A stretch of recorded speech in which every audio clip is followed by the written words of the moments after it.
in Victor, New York.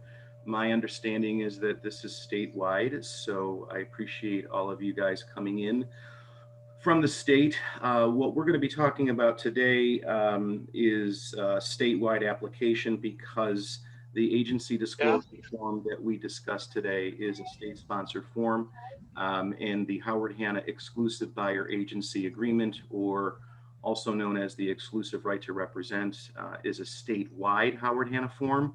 When we get into I think next week, the exclusive right to sell contract or the listing contract. Um, each of the regions has their own. Howard Hanna doesn't have a generic statewide one, at least that's my understanding. So I will be talking about that form from my vantage point, but we'll talk about it from a general application standpoint as well. And then the same thing when we talk about the purchase and sale contract in our session, which I believe is next Thursday. So thank you for your time today. I've been teaching this for on and off for about 15 years. I try to teach this from a new agent mindset. My guess is that you guys are all going to be coming at this completely tabula rasa, kind of like a blank slate. If you could just give me like a raise of hand to tell me who's been in the business, who's literally brand new to the real estate business completely. Okay. So I know that Jennifer has been on the other side of this. So she's going to, thanks, Chuck. She's going to have maybe a different perspective on things, which is always helpful. I am a real estate attorney by trade. So, like Jennifer, her being on the real estate side of business, it kind of gave me a little bit of a heads up and a leg up on understanding the contracts and the nuances of the terms. What I try to do is take the legalese of these forms and break it down into real time where the rubber meets the road kind of agent perspective, so that you have an appreciation for how you can best use these forms. And I highlight, we're not going to go through each line by line, but I highlight what I think are the most important or the most salient features of the document so that you guys can, again, apply this to your business. As I'm sure Maggie has told you, everything that you're learning in Fast Start is an overview, like a 360 overview. It's going to make a lot more sense when you do your first contract. So I'll ask Maggie to send my contact information to everybody in the group. Please feel free to contact me at any time when it comes to questions or using the forms, because that's kind of my jam and I pride myself on that. So, with that being said, we're going to get started. I like a lot of participation. So keep yourselves muted, keep yourselves unmuted. It makes no difference to me unless there are dogs barking or phones ringing. Then, just as a courtesy, go ahead and mute. I'm not going to be paying attention to hands being raised because once I share my screen, I won't be able to see too much of it, but Maggie will. Maggie knows to stop me when questions come up. Maggie will interject as is her wont. If I miss something or she wants to add something, it's kind of a fluid thing. We're going to be together until maybe 11:30, no later than 12 because I got to get on the road. All right. So here we go, sharing my screen, and everybody can see that, correct? A simple yes would help because again, I can't see you. Yep. Yes. Can Oh, you hear perfect. me? Okay, so I'm going to bring this down to 100%. There, that's much better. Okay, so this is the agency disclosure form. I've highlighted items that are most pertinent for you to understand from a legalese standpoint. Okay, you do need to understand what this document means. You need to understand when it is used, and you also need to understand how it's used. I think the how is more important than the when, because the when is pretty easy to understand. If you guys remember from your class, your licensing class, agency is supposed to be discussed at the first substantive contact. Okay. That's the legal term.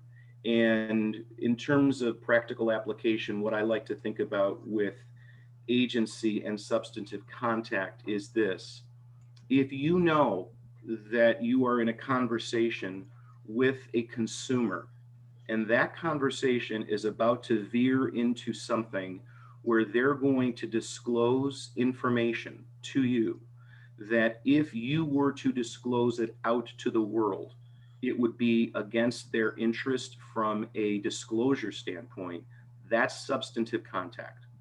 Okay. So kind of go with your gut. There is no definition on this form in terms of substantive contact, but go with your gut. If you're meeting with an agent, if you're meeting with a consumer for the first time, that is always the best time to discuss agency and go over this form and have it signed. Um, you could do that when you are meeting a buyer for the first time. You could do that when you're meeting a seller for the first time. You may be meeting your buyer for the first time at an open house. You could be meeting them at a showing. You can be or should be meeting them in your office. Okay. The danger that the new agent and the lazy experienced agent, and there are more lazy experienced agents than there are new agents, and you guys are going to be learning how to do things the right way from the beginning. The trap that people fall into is that, oh my God, you get a phone call, you've been working your leads, finally get a phone call, and boom, someone calls you out of the blue and they want to go see a piece of property. And you rush to go show them the property. And you don't know anything about them. You haven't done your due diligence. You haven't done a needs analysis. That is not the preferred way to go out and show a piece of property.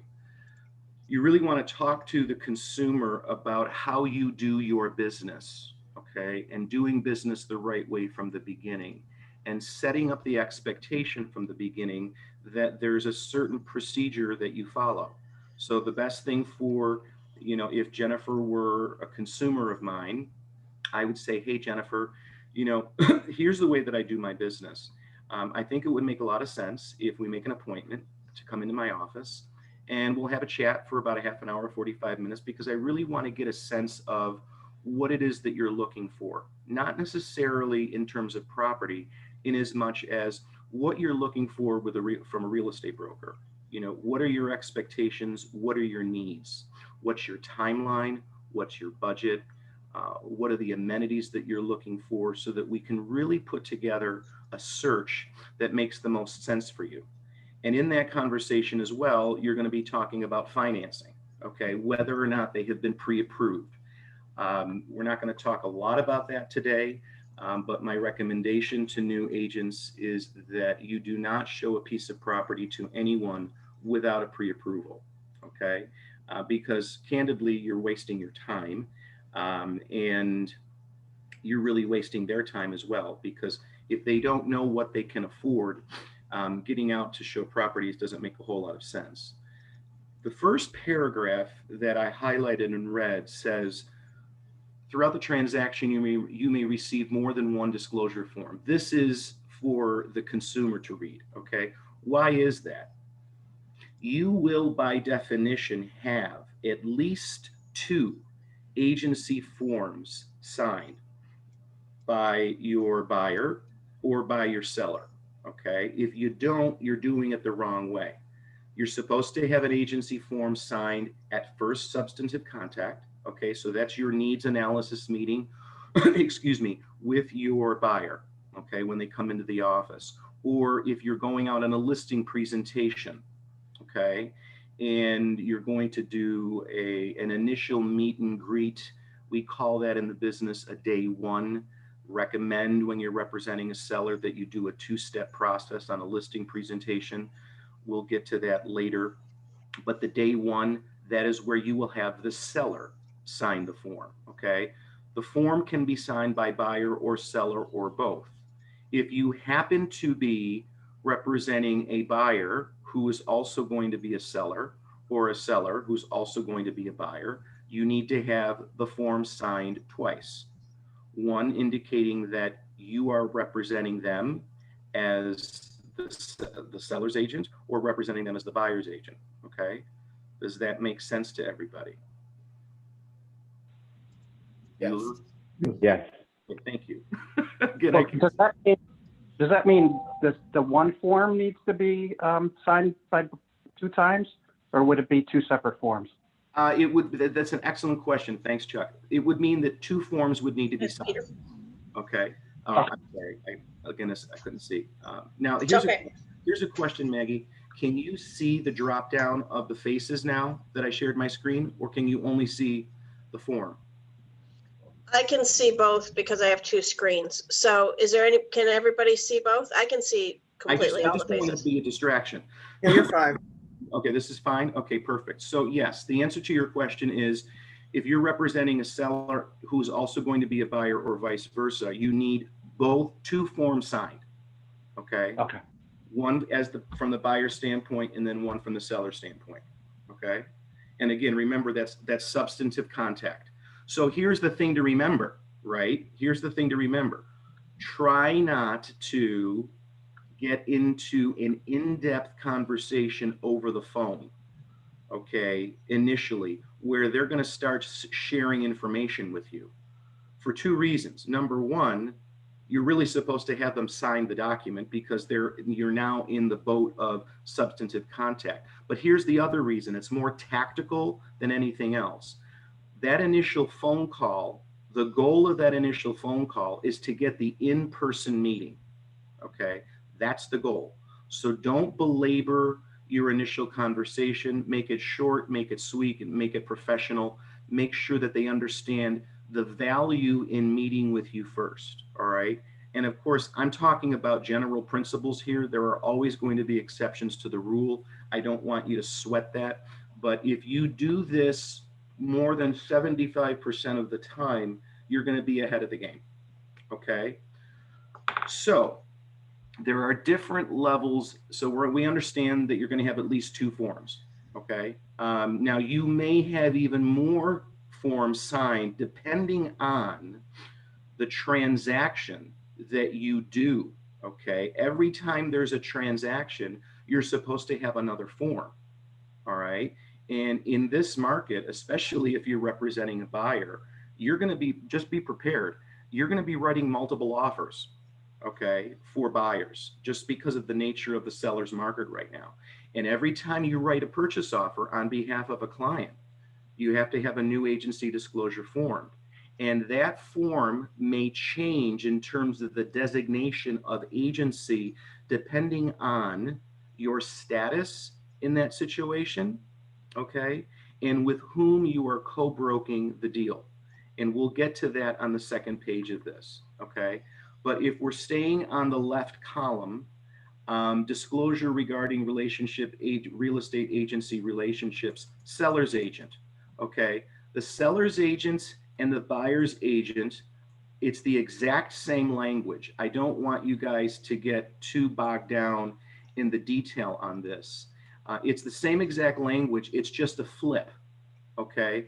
So the first paragraph that I highlighted, a seller's agent has without limitation the following fiduciary duties to the seller: reasonable care, undivided loyalty, confidentiality, full disclosure, obedience, and duty to account, okay?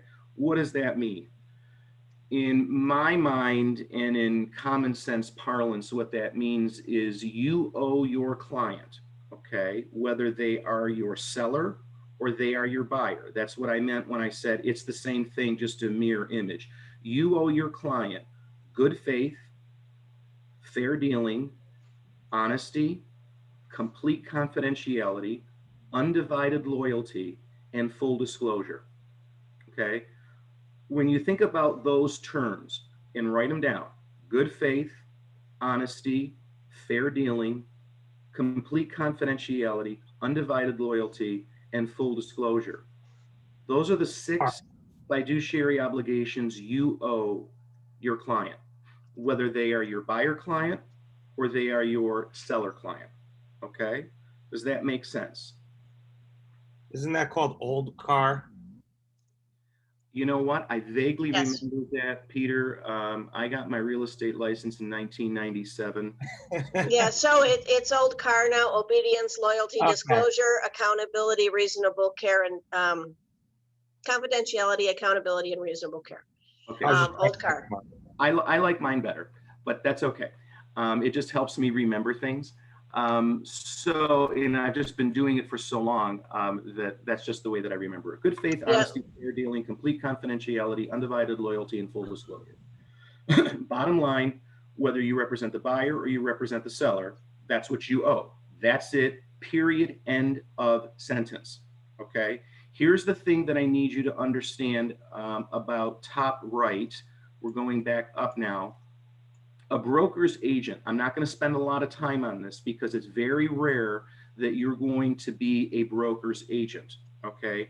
A broker's agent basically means that you have been hired by an outside broker, okay, to work with their client. Okay. You do not have a fiduciary relationship with that consumer because they are not your client. Okay. They are the client of the broker that referred you the business. The reason that I'm not going to spend a whole lot of time on that is twofold. From a practical standpoint, it's not going to happen that often that someone is going to call you and say, hey, Peter, I've got someone who wants to buy a piece of property in your area. They are my client. I just need you to show them houses.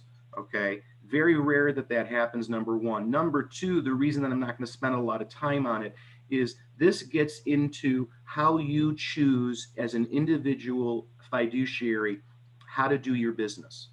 Okay. If I were in that situation, I would say to the broker that was referring me the business, I don't care about how I get paid. I don't care about your relationship with this person. As far as I'm concerned, the relationship that I build with this person, even if it's on behalf of you and I don't ever see them again, I'm going to treat them as if they were my client. Meaning this, I need them to be comfortable with me, that they know that I'm going to fully protect them. I'm going to give them full disclosure and I'm going to give them complete confidentiality. Okay. So that's all I have to say on broker's agency. Am I missing anything, Maggie, or did you want to add anything? No, it's this, for whatever reason, this document is really complicated. And it's more of a perception than a reality. Right. We make it more complicated than it needs to be. Right. If you remember that at the very minimum, honesty and fair dealing, and then old car for people with you have signed paperwork with. If you remember that, you're going to be fine. If you don't remember that, you got problems. Exactly. You just be honest and ethical in your business dealings and follow fair housing and you'll be fine. Okay. On the right column, dual agent. Dual agency. I hate dual agency. As far as I'm concerned, it is quicksand without a shovel. And it is completely unnecessary to deal with dual agency unless you are actually a dual agent. All right. And this is where when I teach this to experienced agents, I'm not as genteel as I will be with you this morning because you are newer agents and you don't know how to do things the wrong way yet. Okay.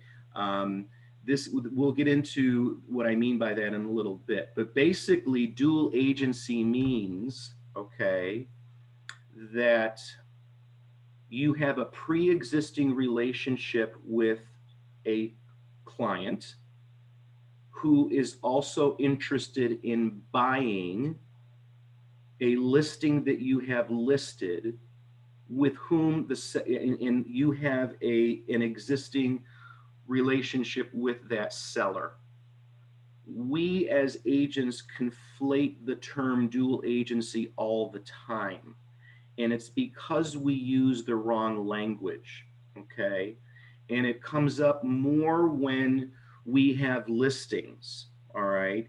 And someone approaches us through howardhanna.com or through an open house or a lead generation platform that you may have, that finds your listing, and then they want to see it. And then that consumer at that point in time, okay, at that point in time, let's say that you are the listing agent. You've got 123 Anywhere Street listed, and Jennifer calls me, and she is just a consumer. At that moment in time, my agency relationship is with the seller. I am the seller's agent. I owe my seller complete confidentiality and full disclosure. What happens a lot, okay, is that the either unseasoned agent or the lazy experienced agent will immediately presume that because Jennifer has disclosed to me that she is not working with another broker, okay, then that means that she's my client. And then that means that dual agency attaches. That is not the case, okay? That is not the case. At the moment the consumer approaches you on your listing or on someone else's listing that you're doing an open house for, your relationship is with the seller. The only time I would be in a situation of true dual agency, and you do need to disclose this, okay, to either your buyer or to your seller when you're talking about this form. But it's a really quick explanation because it doesn't happen that often unless you are a heavy listing agent. The only time that dual agency would truly attach is this. I would say to Jennifer, if I were meeting with her for the first time as a buyer, I would say, Jennifer, the dual agency clause in this paragraph really means this. After today, you and I are going to enter into an agreement indicating that I am representing you as a buyer, and I owe you good faith, confidentiality, full disclosure, undivided loyalty, honesty, okay, and fair dealing.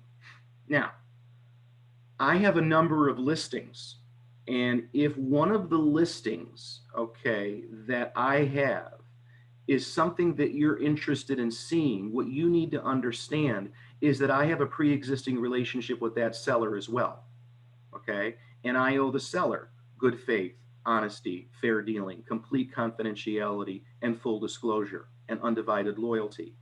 In that situation, which is going to be pretty rare, okay, but in that situation, you and I will have to have a conversation because at that point in time, I would be a dual agent, okay? I would be working with both of you, okay, because I have a pre-existing relationship with you and I have a pre-existing relationship with the seller. And I've already had this conversation with my seller that it could be that I may end up working with a buyer, okay, that actually would like to see your house.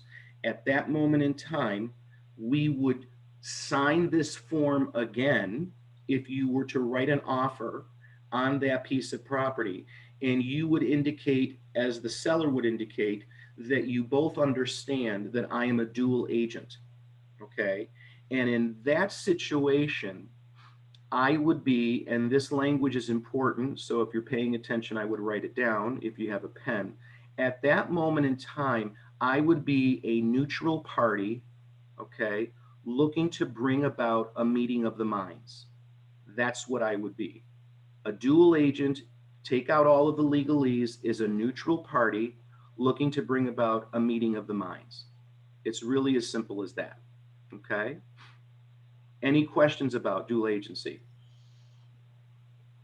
I just want to point out two things. One, you have to have in writing from both parties that they know you're working with each party. Secondly, you need to disclose to both parties that there's only one part of old car, because you're newer, so you guys all know old car. There's only one part that you can't honor. What is it?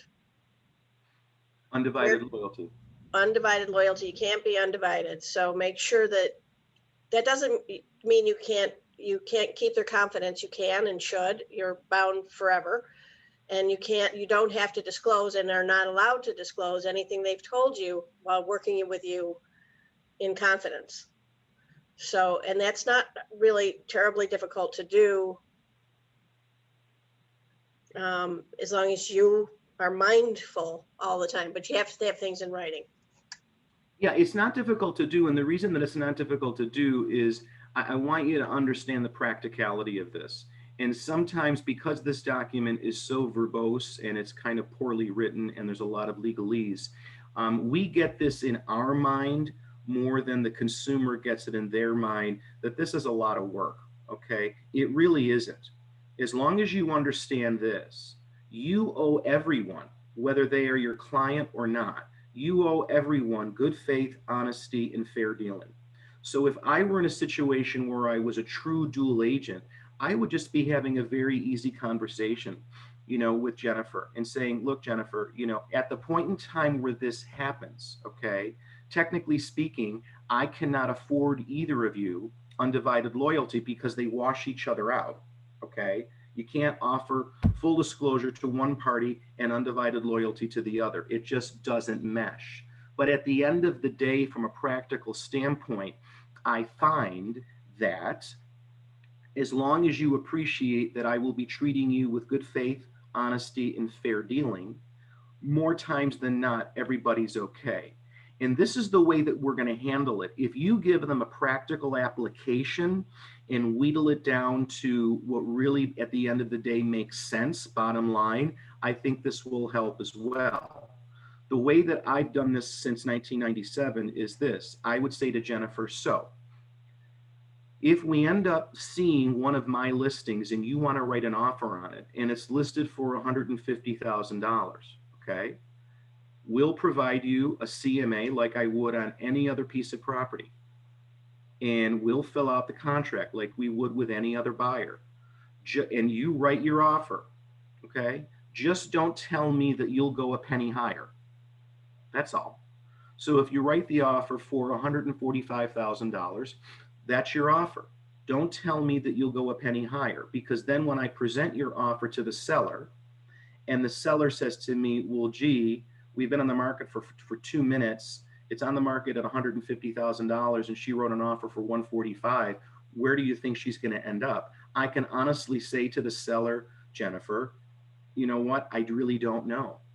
That way I'm not violating any confidences. I'm not violating any undivided loyalty. That's usually the way that it works out, if that makes sense.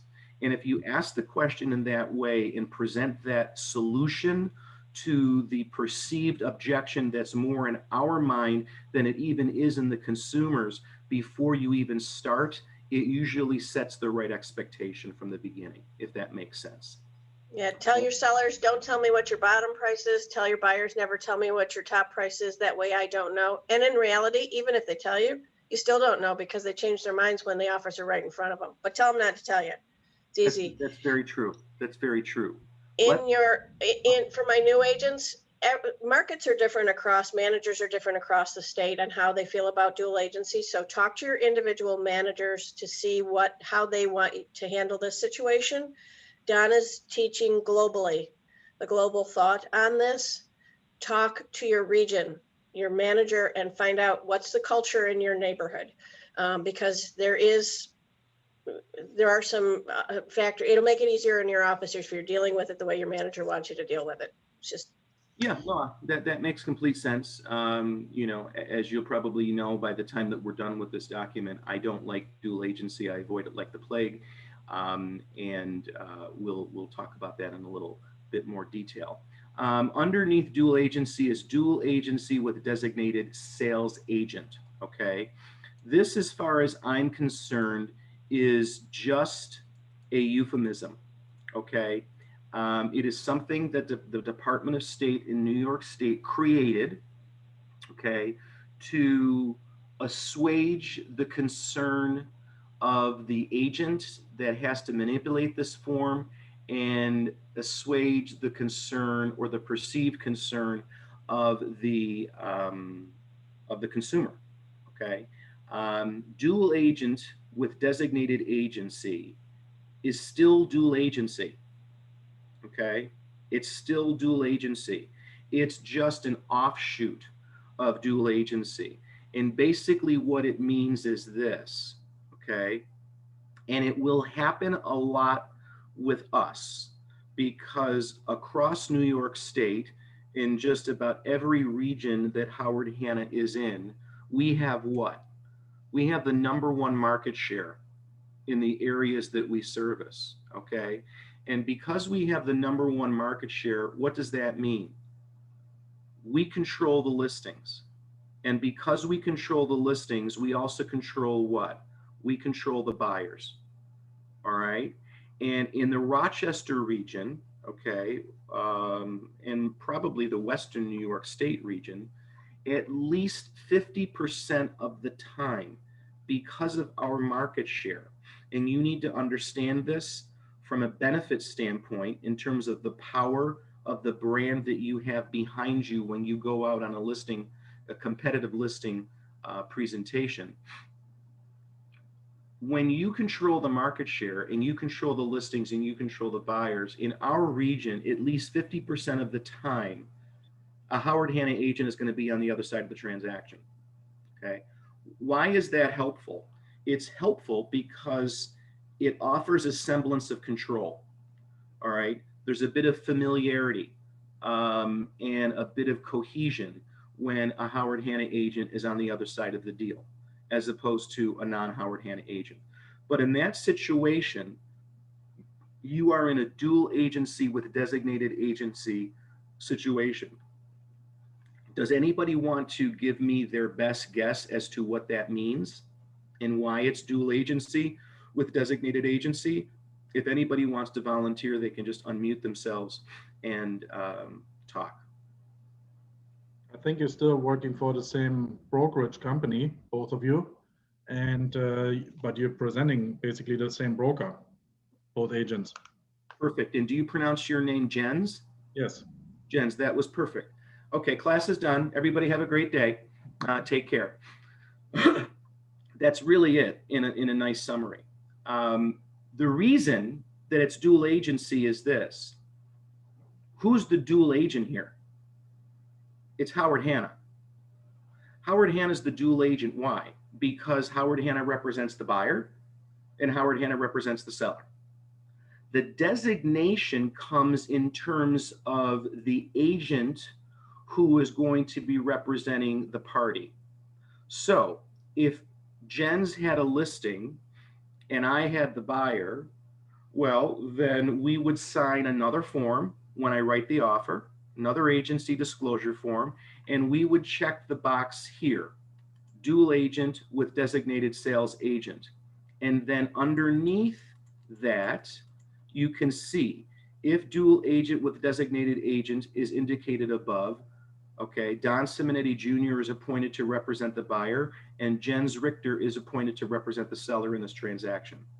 All right, but again, this is why doing that needs analysis with your buyer or having this conversation about agency with your buyer at first substantive contact or with your seller at first substantive contact is important. You need to talk about this before they sign this form the first time so that they understand the possibility, okay, of a dual agency with designated agency situation. And the way that I explain it is this. And again, if I were working with Jennifer and Jennifer were my buyer, I would say, Jennifer, you know, more than 50% of the time in the Rochester region, we're going to be looking at Howard Hanna listings, okay, because of the power of Howard Hanna. We have the #1 market share.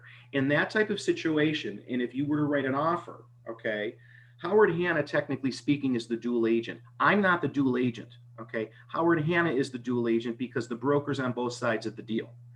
And when we get to the actual disclosure form again, we would be indicating that you would be signing dual agent with designated agency, and then I'm representing you as the buyer, and the listing agent is representing the seller as the seller, okay? It's really as simple as that. But more importantly, Jennifer, I need you to understand how I, Don Simonetti Jr., okay, will handle this. Because again, technically speaking, Howard Hanna is on both sides of the deal.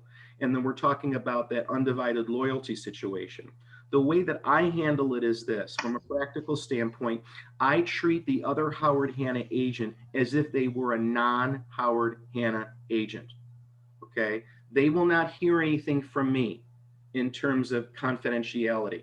They will not hear anything from me in terms of full disclosure. And as far as I'm concerned, all right, I am only giving you my undivided loyalty. Now, to the extent that the other Howard Hanna agent on the other side of the deal wants to give me information, I'm going to reel that information in if it can benefit you. Okay? That's just fair market play in terms of negotiation and strategy. All right. My dad taught me a long time ago, never let your business be dictated by the incompetence of another. And I don't know who we're going to have on the other side of the transaction, if it's going to be a Howard Hanna agent or it's going to be a non-Howard Hanna agent. But even though technically speaking, in a Howard Hanna situation, it's dual agency with designated sales agency, I just want you to know how I'm going to handle that and how I'm going to represent you. Does that make sense? Okay. And invariably, again, it's all about the presentation. It's not about the legalese. It's all about the presentation and drilling it down to the practical application that you need to put a deal together. Because if you get yourself in the weeds with this agency disclosure form, okay, you may end up having the most pristine real estate license in the world. And guess what? You got no money in your pocket. Okay, so you can mutually coexist between covering your butt when it comes to agency disclosure, doing right by your client, doing right by the consumer, and actually going ahead and making money. All right, that's why I teach this the way that I do.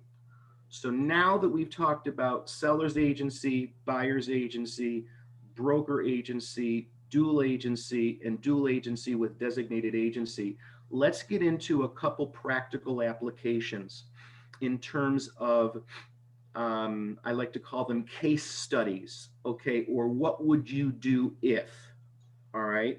So this is where I'm going to ask for some participation just because I'm used to teaching this in a class, and Maggie knows I like to move around the room and engage with people and all of that kind of nonsense. But here's the deal. I want you to understand this not just from the licensing and fiduciary aspect. Of course, I want you to understand that. You have to do it the right way.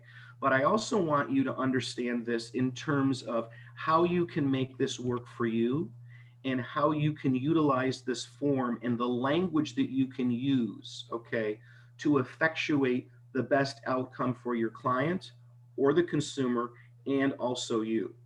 So let's take a fact pattern, all right? How do I want to do this? All right, let's presume that we are in a situation where Jennifer, and if, yeah, I can't see you, Jennifer, but if you're around, if you can unmute yourself, because I'm going to be picking on you just because. Hey, Don, pick on one of the other agents. I'm a trainer, so I'm gonna know what your answers are. So all right. pick on. Well, then another. May I stick with Jen's then, and may I stick with? Can I talk to Peter or Chuck? Those are the only people that I can see right now. And again, there's no wrong answer here, and I don't mean to pick on you. I'm not going to make you look embarrassed or anything like that, or no more embarrassed than I look myself right now. I don't really look that great. But anyway,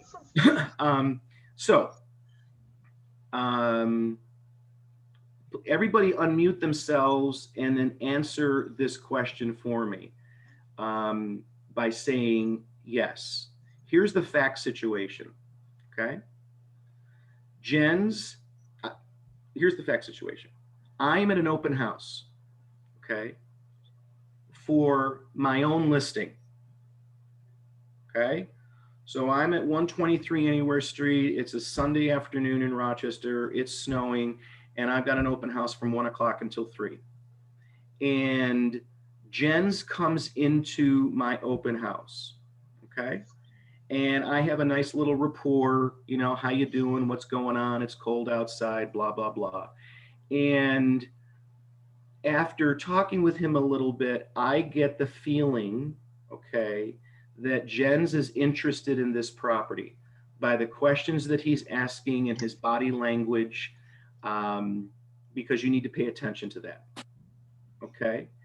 And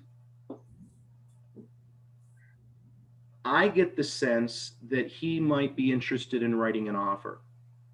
Okay. Now, please volunteer so that I know that we're all on the same page. At that moment in time, what is my relationship to Jens? I'm the listing agent. I'm at my own open house, and Jens comes in and he is not working. I'll make it easier. He's not working with a broker. He's told me that. When I realize that information at that moment in time, okay, what is my relationship with Jens? He's a customer. He is a customer. Thank you, Ryan. Perfect. He is a customer. Now, I know, because I get the feeling that he's interested in writing an offer on this property, that I have to discuss agency, correct? Because this is first substantive contact, right? So my question is, how do you discuss agency with Jens, who is your customer? Okay, that's ultimately the question. If he is my customer, that means that by definition, the seller is my client, correct? I am the listing agent. Jens is my buyer customer. He is not my buyer client.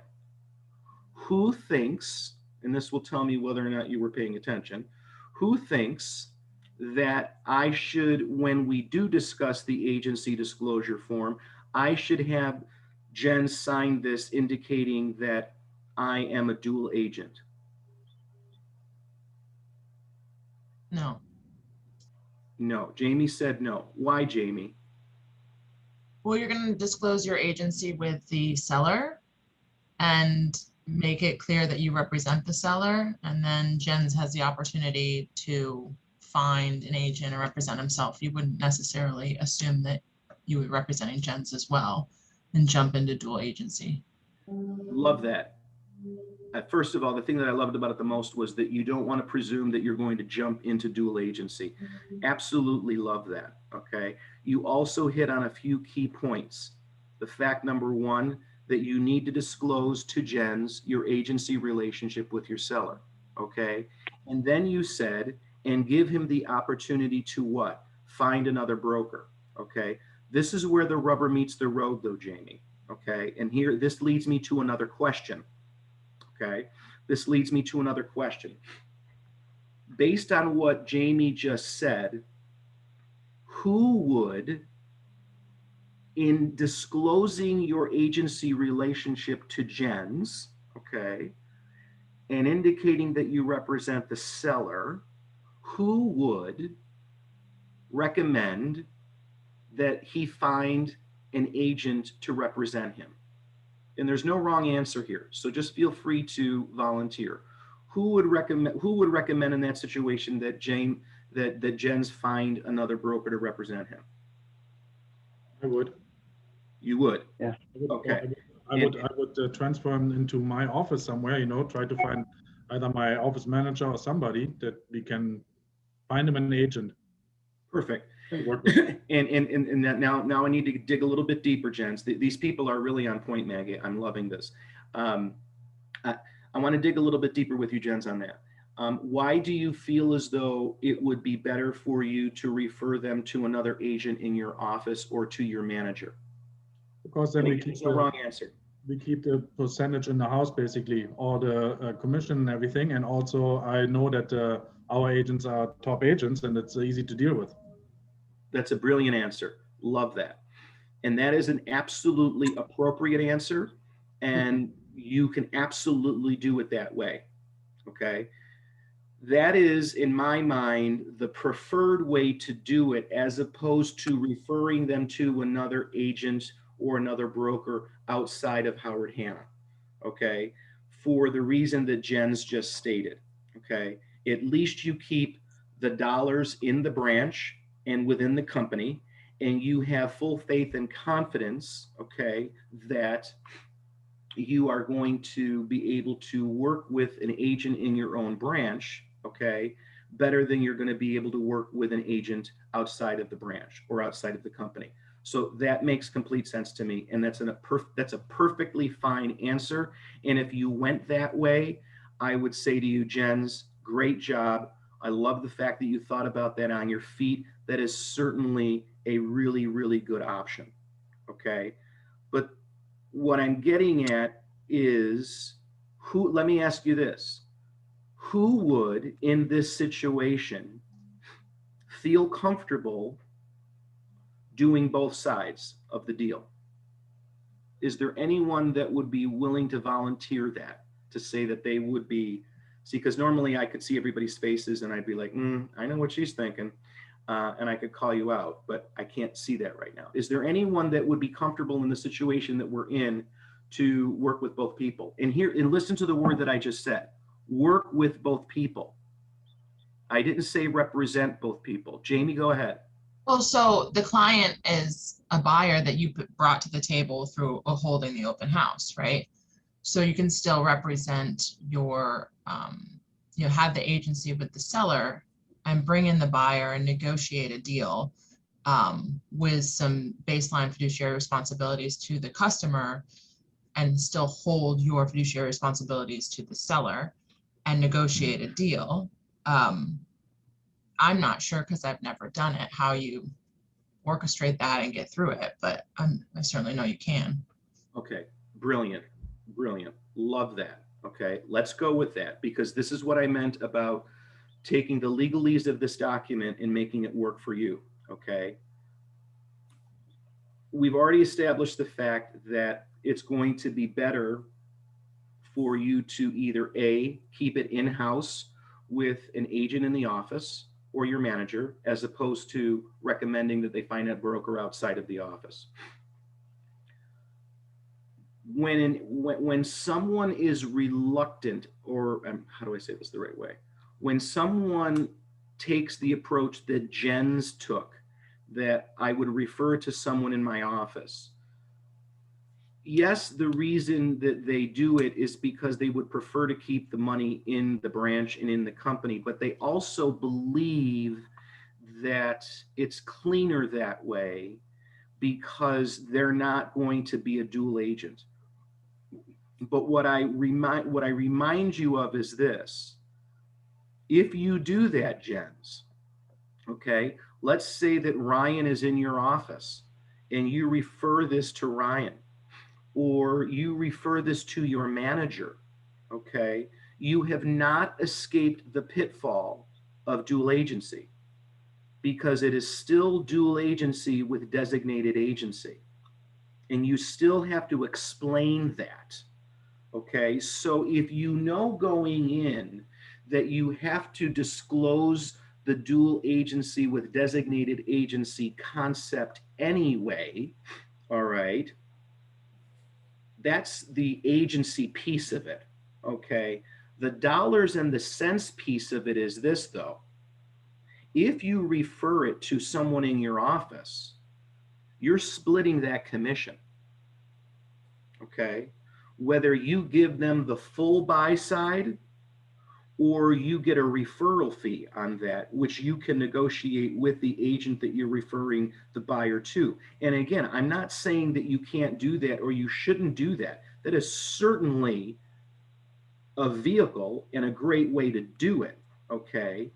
If you were going to do that, I would prefer that you offer this to your manager before you offer it to someone in your office, because I will speak on behalf of all of the managers in New York State, because I do this all of the time. It is our job to manage the office. We are paid to manage the office. So if I were in an open house and I was not a manager and I was just a real estate agent, and I wasn't comfortable trying to figure out what Jamie said in terms of working with both parties, thereby getting what?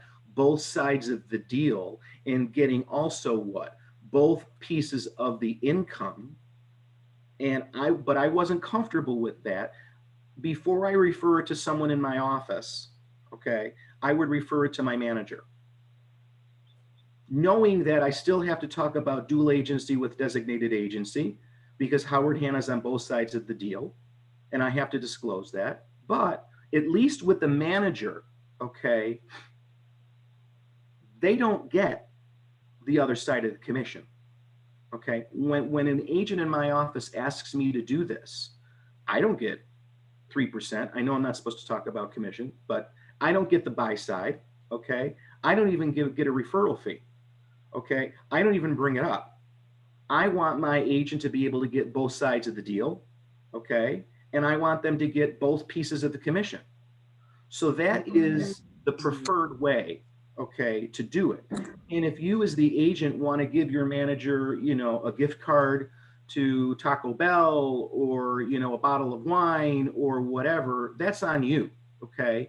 But I want you to understand that if you are in the situation that we talked about at an open house and you don't want to do both sides, bring it to your manager, okay? But go ahead, Jens, yes. I have another question. What happened if I refer him to a lawyer to represent him and do the deal? Is the lawyer basically getting any commissions at all then, or is it just? That is an excellent question. One that has not come up in years, okay? The answer to your question is it depends on your region, okay? I will tell you this. Real estate, not real estate, any attorney in New York State is also a licensed real estate broker, okay? So we have to cooperate with them, even if they're not a member of our board, all right? So if you go that route, you are running the risk that you're going to lose the buy side of that commission, okay? Because the attorney can do one of two things. The attorney can say, all right, knock on Howard Hanna's door at the closing table and say, you got to give me 3%, okay? Or the attorney will reduce the commission and make it part of the deal, okay? So that if the house is listed for $150,000, they're going to take the buy side of that, and let's presume it's 3%. They're going to take $4,500 off of the deal, okay? And they're going to write you an offer for $145,500, and they're going to say to you, it's a full offer, okay? Because I'm waiving my commission on behalf of the buyer, and then you're stuck. Okay, so yes, you could do that, but again, I would talk to your manager about that before you do that, and I would prefer that you refer the deal to your manager, okay? Hey, Don, Yes. I just want to remind all of you, every manager, any business conversation should be had before you start referring anything anywhere. So if you're working with another agent and you want to refer business to them, you have that business conversation before you ever start that open house. You have that conversation with your managers now. How do you deal with this? Likely, they're going to deal with it the same way as Don, but you're a business owner. You're an independent contractor. You are responsible for having tough conversations. The first one is, if I bring a buyer to you from my listing, how would you handle it, and would you charge me anything? If you can ask your manager those questions, you're starting off on the right foot. If you can't, how are you going to deal with your clients and customers? You have to have business conversations about money. If you're asking somebody in your office to do something for you, are you paying them? Is it I'm helping you and then you'll help me, quid pro quo? How are you dealing with people? You need to know that ahead of time. So don't make any assumptions. Have the conversations first. Yeah, that's an excellent point. And I'm glad that you asked that question, Jens.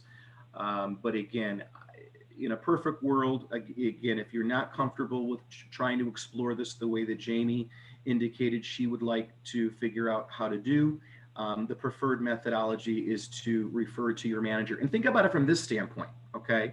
And remember, this isn't the first time you should be having this conversation. In this particular example, it's the first time because, you know, the person's coming to the open house. But you should be having this conversation with your buyer in your needs analysis and with your seller on your day one and talk about this. Okay. You need to ask your seller, okay, so Jens, we're going to do an open house on Sunday from 1 o'clock until 3. There is the possibility that someone could come into the property and not be represented by a broker. In that situation, here's how I will handle this. Okay. But I need you to be on board with it. Okay. And Happen every day. I didn't hear you. It could be happen every day that somebody, like from your family or somebody's looking for a house and you say, I got that one, and then you're in the same situation. You're presenting the Yes. seller. It very well could be. And I would say to the seller, how do you want me to handle this? If I talk to the buyer customer and I indicate that I represent you and they want representation, one of the options would be for me to refer this to my manager. Okay, are you comfortable with that? And then you got to talk to them about what that means. And if they say, yeah, I'm okay with it, as long as you're representing me, yes, I would be representing you. We would be in a dual agency with a designated agency situation. Okay, the manager would be representing the buyer and I would be representing you. And just like we talked about, remember, I will be dealing with the manager as if the manager were another broker. I will not violate any fiduciary obligations with respect to you. Okay. And usually the seller is going to be okay with that. You may get into a situation where the seller says, yeah, no, I hired you. I don't want to know about dual agency. I don't want to know about dual agency with designated agency. I want you to represent me. And that gets to the point of what Jamie was talking about, which we're going to get into in a couple minutes. Okay. But when it comes to the manager idea, let's presume, because it's true more times than not, that the seller is going to be okay with the manager representing the buyer in a dual agency with a designated sales agency situation. Think about it from a practical standpoint. You're at the open house and you say to the buyer customer, Jens, before we go any further, I need to disclose to you that technically speaking, I represent the seller. Okay. And if you would like to write an offer on this house, I would be more than happy to refer you to the manager of my office. And think about that. There's a certain gravitas, to offering the services of the manager of the office to the buyer customer. It makes for an easier conversation or an easier presentation. That's another reason why I like the conversation about referring it to the manager in the office, as opposed to let me find you an agent in my office to work with you. Okay. When you bring in the manager, it's kind of like, oh, I'm working with the manager, well, that sounds great. So work with that idea. Okay. But let's presume that when you're having that conversation with the seller, okay, about agency, and you talk about the open house option, or you talk about, someone could come to me through lead generation platforms, whether it's Howard Hanna or what have you. And if they're not working with a real estate broker at the time, you and I, Mr. Seller, need to just, figure out how we're going to handle that transaction, and again, go through the dual agency with the designated agency situation with your manager. But if they say, yeah, no, I don't want that. I want you to only represent me. Then you are in a situation where you do have to figure out, okay, what Jamie was talking about a few minutes earlier. And this is where it gets to presenting the document the right way. Okay. So let's presume that you're at the open house and Jens walks in. Jens is not represented by a broker. You're about to go into substantive contact, and that your seller and you have already had a conversation where the seller says, yeah, no, I don't want you representing anybody other than me. Now you're in a bit of a quagmire because it comes down to, are you going to honor the relationship with your seller, okay, and your seller's direction, which you must, that is your fiduciary obligation, okay? You cannot be fast and furious down the middle here and try to bob and weave, okay? You have to do what the seller wants. You have to disclose to the buyer customer that you are only representing the seller. Now, the best way for you to do that, okay, from a legalese standpoint, is for you to refer it to someone outside of the brokerage. That is the cleanest demarcation in terms of agency. What I would ask you to agree to is that by definition, however, if you do that, you're losing both sides of the deal. Okay? And you have to ask yourself, how do you want to do your business?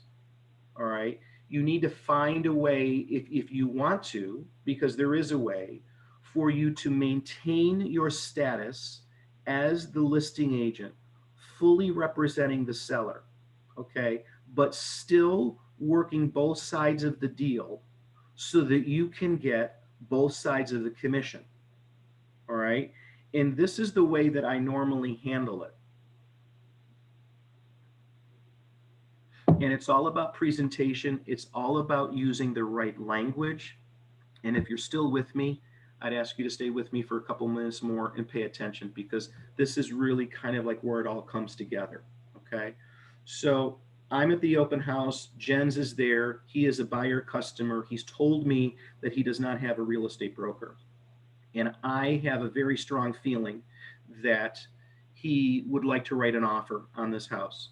And I know that my seller has told me that under no circumstances are you to even breach the dam here in terms of representation. You can only represent me. So this is how I would handle it. Jens, I really get a sense that you like the house, and I appreciate that. We're very proud of it. We feel as though we've listed it appropriately in terms of price. And as you can see, we've got a lot of people here today. We have delayed negotiations until Tuesday. But before we go any further, I need to talk to you about agency, okay? My real estate license requires me to disclose to you what I owe you. I, as a real estate agent, start with what I owe the buyer. Because if I start with what I owe the seller, and I disclose what I owe the seller, and I follow the legalese to its illogical extreme, I'm going to put the fear of, I run the risk, if it's not handled the right way, of putting the fear of God into the consumer to such an extent that what are they going to do? They are going to run out the door and they're going to find another real estate broker, okay? And if that happens, I can be like, great, because I've maintained my status as the listing agent. Great. My seller's going to be very happy with me. And then you have to appreciate, and great, I just lost the other side of the deal. Okay. So that's why after doing this for however many years, 1997 is, I've come to hone this skill set. 24. And it takes practice. Okay. I start with what I owe Jens, the buyer. So Jens, before we get into this any further, I need to disclose to you what goes on with agency. My real estate license requires me to disclose to you what I owe you. I owe you good faith, honesty, and fair dealing. And then I pause and my voice goes a little softer. Now, technically speaking, I represent the seller. And I owe the seller complete confidentiality and full disclosure. But at the end of the day, Jens, what does that mean for you? Remember, I owe you good faith, honesty, and fair dealing. I have to treat you honestly. at all times. I have to be fair with you in my dealings, and I have to operate in good faith. What I have found to be true is this: I can provide you with a full market analysis for this property. I can show you how we arrived at this number because it's a matter of public record. Okay? And then you and I can sit down and we can put together an offer, and I can go through the offer with you. And at the end of the day, what it really comes down to, I found after doing this for 25 years, it comes down to dollars and cents. So we're on the market at $150,000, and we have delayed negotiations until Tuesday at 6 o'clock. Here's the market analysis. We'll go through the offer, and you write the number that you're comfortable writing based on the analysis that I provided you, which is a matter of public record. Okay? And just don't tell me that you'll go a penny higher. Because when I present the offer to my seller, Jamie, and Jamie looks at your offer and she says, okay, well, he wrote 145, if that were your number. You know, how high do you think he'll go? I can say to Jamie, I honestly don't know. Because I don't know. And that way I'm treating you honestly, I'm treating you with fair dealing, and I'm treating you in good faith. Because at the end of the day, and this is the language that is crucial for you to either write down or master. At the end of the day, Jens, because of the relationship that I have with the seller, I'm in a perfect position to facilitate the contract on your behalf. Because of the relationship that I have with the seller, I am in a perfect position to facilitate the contract on your behalf. I never once used the words represent. I said facilitate the contract on your behalf. And if you present it the right way, okay, if they write the offer, you have them sign this form indicating that they know that you have checked the box that says that this form was provided to me by Don Simonetti Jr. of Howard Hanna, a real estate broker acting in the interest of check the box seller. And then you have them sign it. That's it. Okay? That's it. You have maintained your status as the seller's agent.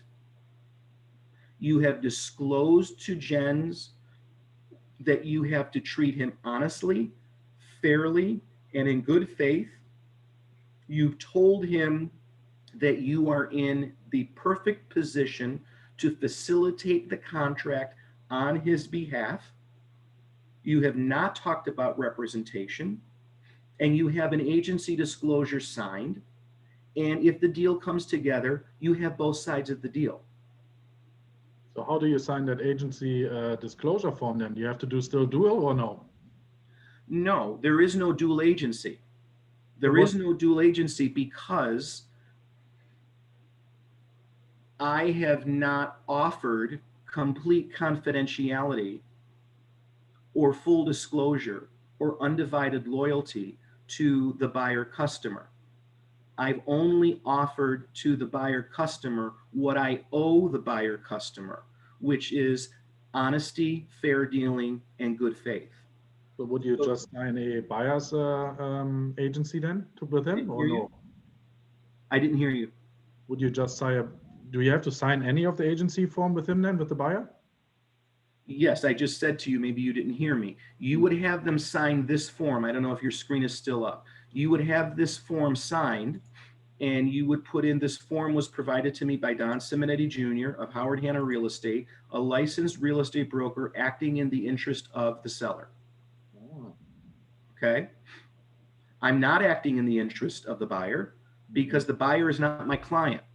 The buyer is not my client because I've not offered undivided loyalty, full disclosure, and complete confidentiality.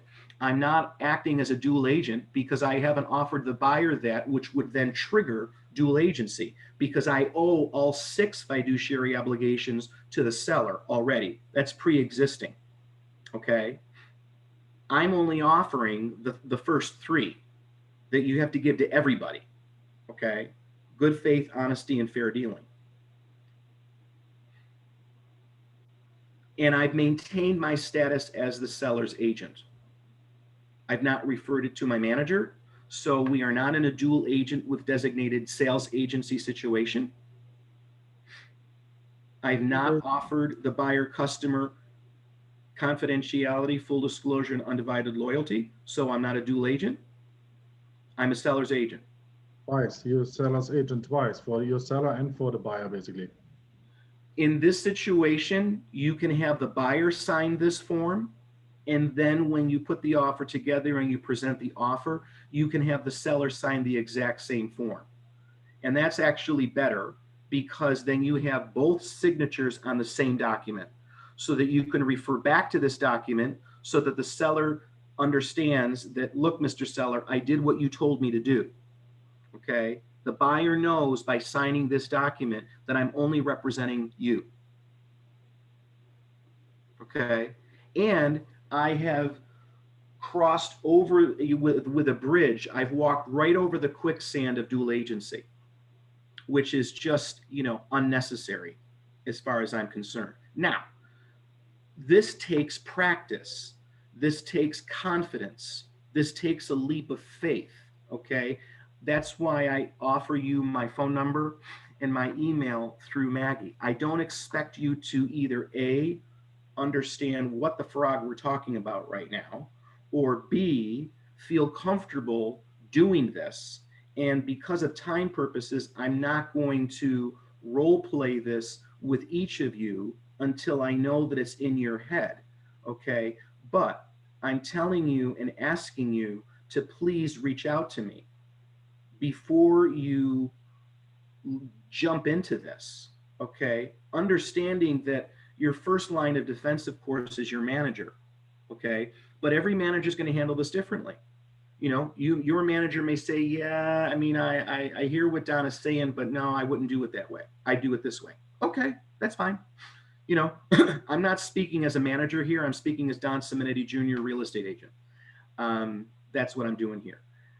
There is a way for you to use this document in a situation where, okay, you are working with a buyer customer, okay, and you can explain agency in such a way that you maintain your status as the listing agent, okay, and still get both sides of the deal and put the deal together. That's the purpose of this conversation today. I can see that there are either a lot of comments, there's about 8 comments or questions. Maggie, do we have anything that we need to talk about? No, I've just been typing little things in, like fiduciary duty is putting your client's needs ahead of your own. John, before you get off this document, how many in this section under licensed real estate broker acting in the interest of, top section, there's a seller little boxes, there's the dual agent boxes, and there's the buyer boxes. How many sections can be checked off? Well, you could have 1, 2, 3. You could have 3.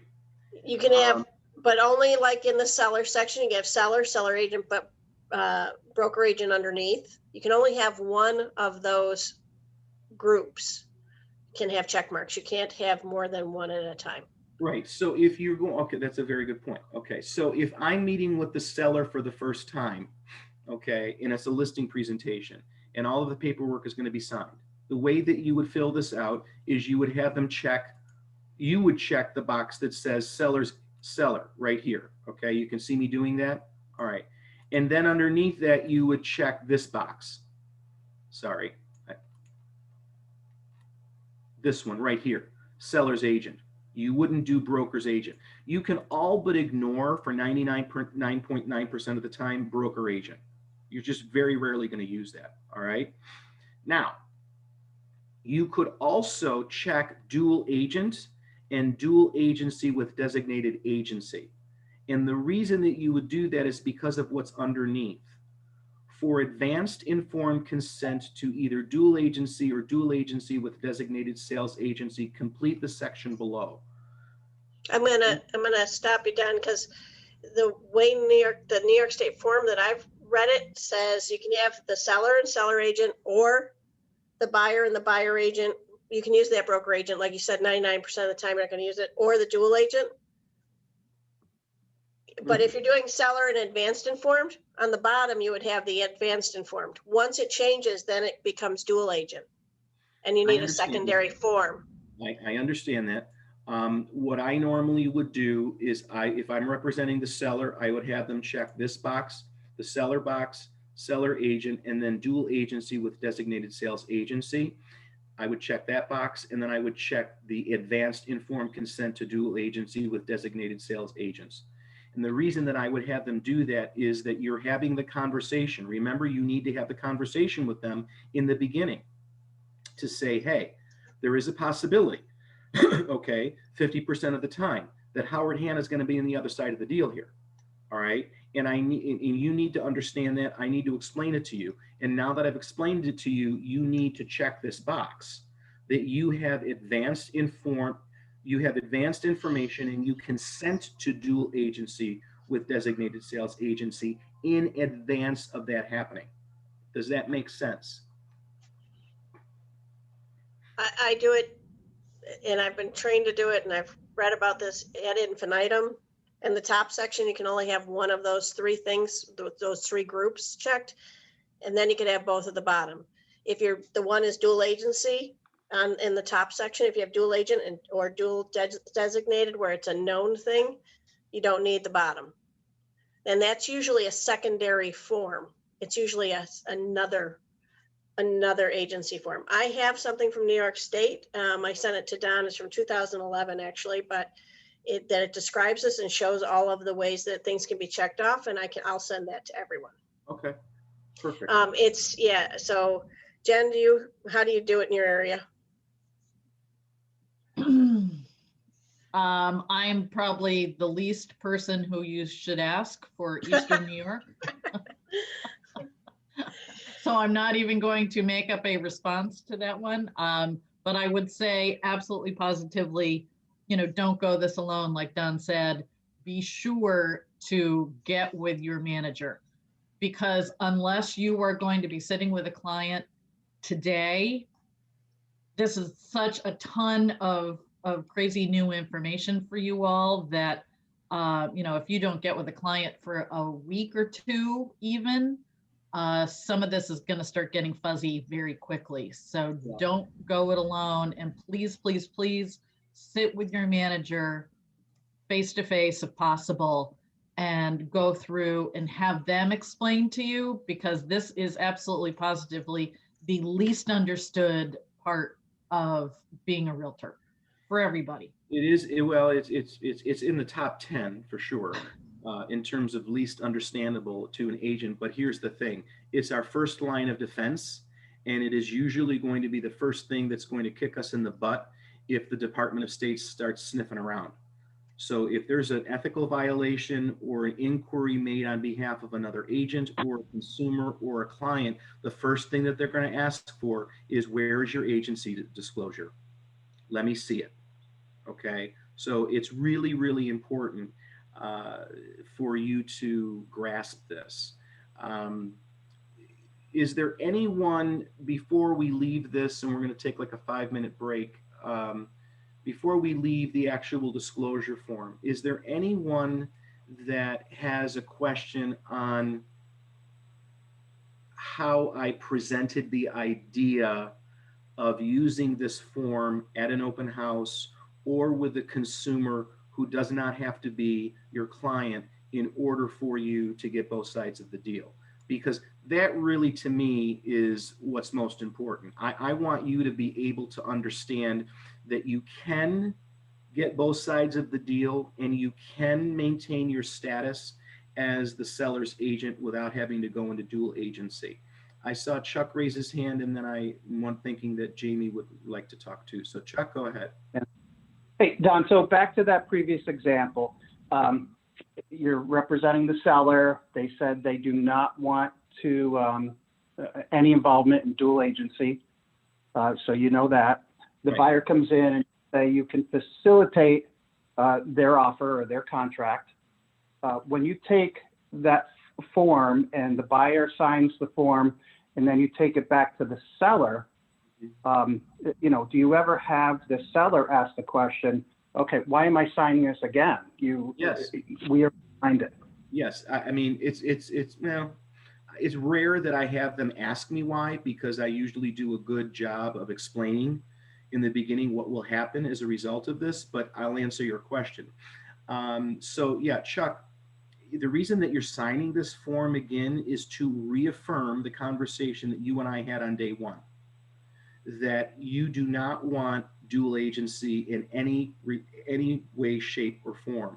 And this document being signed by the buyer is proof to you, okay, that the buyer understands that I represent you and only you. And by you signing this form, this just reaffirms what you and I have already talked about. It's just so that when we send the contract to the attorneys, okay, the attorney representing the buyer and the attorney representing you, everybody is very clear that Don Simonetti Jr. only represents Chuck Arroyo.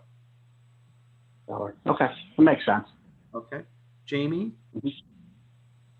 Yeah, so just to make sure I understand this for clarification, if I'm at an open house, I'm representing the seller, someone comes in and I can avoid dual agency by facilitating the contract on the buyer's behalf. Yes. Collect the full commission. Correct. But if I have a client where I'm representing a seller and I'm also representing a buyer, and the buyer happens to want to buy the seller's house, then I need everyone to sign dual agency, and I'm a dual agent. Bingo. Exactly. Okay. And you know, and that may happen. Not say it may happen. It will happen, but it will not happen as often as the first example. Okay, because the only way in pure dual agency form that's going to happen is if you do sign a buyer up and they are your client and then they happen to buy your own listing, and then that's dual agency. Okay, and remember, you need to have that conversation with your seller up front, that there is a possibility that that could happen. Okay, but yeah, you hit it right on the head. Any other clarification questions on this before we take a couple minute break? Can you hear me? Yes. Okay, so when presenting this form and as a buyer's agent, you would never have the advanced informed consent portion checked off, correct? It would just be that's for like the sellers that you might get the advanced informed consent, but not with a buyer. Correct. You're either choosing, seller, buyer, or dual agent for a buyer. Correct. Yes. Yep. Okay. That is correct. Yes. Excellent question, Sean. Yeah. Okay. Everybody's really getting this. I like it. They're really paying attention. I wish one of you were in my office. Hey, Don, it does look like there's a couple more quick questions. Roxanne just commented, she said it's hard to avoid dual agency when you're on a team. Yes, it is. Well, again, talk to your manager. Here's what I have to say about teams. As far as the New York State DOS is concerned, teams do not exist. They are not recognized in New York State. I was on a team, okay, for years, and we were advised by the then compliance director of Howard Hanna in advance of New York State making this guideline, which is a guideline, that when you are on a team and you sell your own listing or a team listing, everybody's a dual agent. Okay, everybody's a dual agent, and you need to make sure that everyone understands that. You cannot, by definition of being on a team, maintain your status as a seller's agent or an independent buyer's agent. You are thrown right into the quicksand of dual agency. And then the language is very, very simple, okay? And the way that you explain it is that in this situation, Jennifer, because you're buying a listing that is a team listing, okay, we are in a dual agency situation. And for this contract, in this contract only, I will be operating as a neutral party looking to facilitate a meeting of the minds. Okay. Now, if this deal doesn't come together, all right, then my relationship with you will go back to being a buyer's agent. All right. And then we will cross the status of agency again, depending on what house we write on. If it's a house that's listed by a non-Howard Hanna agent, I maintain my status as a buyer's agent. If I write an offer on a Howard Hanna listing, we're going to be back in the dual agency with designated sales agency situation. That's why you may have in your folder multiple versions of this form being signed, depending on the status of your agency with respect to the property that you write on. You need to make sure that you temper the concern that the consumer may have, meaning that this is a transaction by transaction designation, okay? And it can change and it may change depending on the nature of the transaction. So simply because at this moment in time, Jennifer, I am a dual agent who is a neutral party looking to facilitate a meeting of the minds because you are buying or writing an offer on one of our team listings. If this doesn't come together and we find another Howard Hanna agent listing tomorrow, well, then we're a dual agency, but we're designated sales agencies. Or if we find another house tomorrow that is a non-Howard Hanna listing, well, then I am maintaining my status as a buyer's agent, okay? You being familiar with the fluidity, that's the perfect word, the fluidity of this concept and how it can change, and it will change depending on the circumstance, is going to keep you in really good stead. And so, Don, that just sort of rolls into the next question from Ryan McNabb. If you're working an open house for another agent and a customer comes in, I am representing the seller or the listing agent. What is the best way to handle this? Okay, that's a great question from Ryan. So I am at Chuck Arroyo's listing. Chuck is watching football and I don't like football, so I'm doing the open house for Chuck. I am the seller's agent. Why am I the seller's agent? I'm the seller's agent because of a concept called vicarious liability. I'm a seller's agent, I'm a sub-agent of the seller because Howard Hanna is the listing broker. Howard Hanna is the listing agent with Chuck Arroyo. And then I am a sub-agent of that seller, okay? And what I would do, Jennifer, is I would have a conversation with Chuck in the beginning before I do the open house. And I would say to Chuck, what kind of conversation have you had with your seller with respect to non-represented buyers coming into the open house? Okay.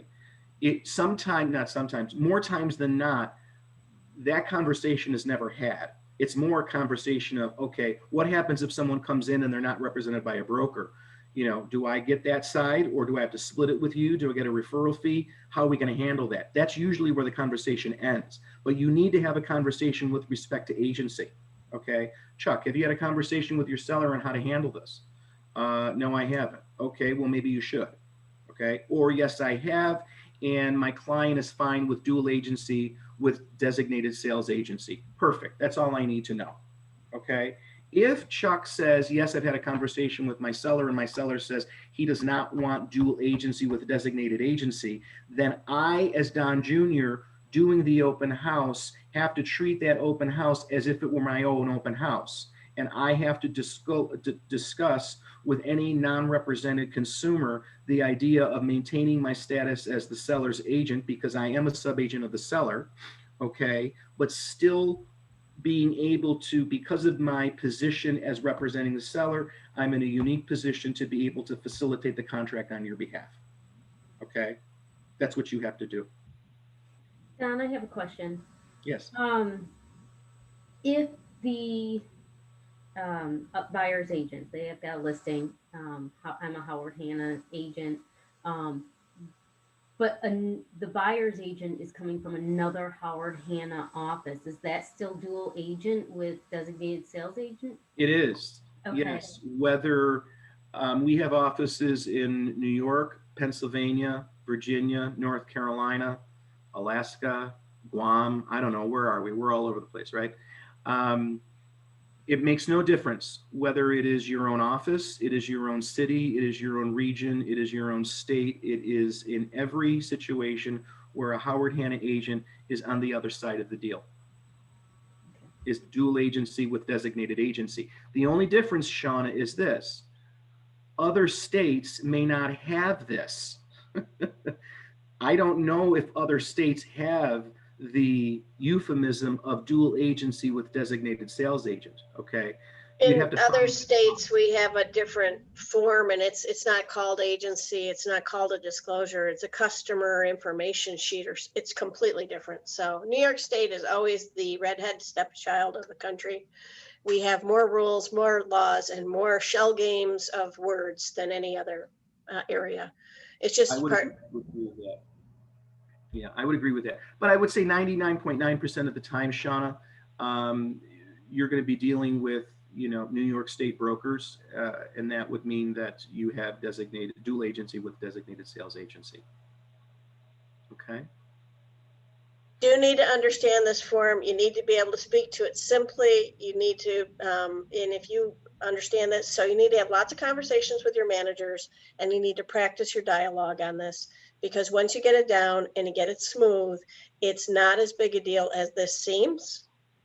It's one of the most confusing things. Get it down, talk to your manager, practice your dialogue, practice with them. They can help walk you through this. And once you get it down, it's pretty much say the same thing all the time, and it makes it easier for everybody to understand. And once your confidence is up on it, it's not a big deal. It's just, it seems very confusing. It's not anywhere near as bad as it comes in a presentation. I don't care who's teaching it. It always seems confusing because it's the language of the document, which Don already said. The language is not great. But it's what we have, and it's what we have to deal with. And so just learn it.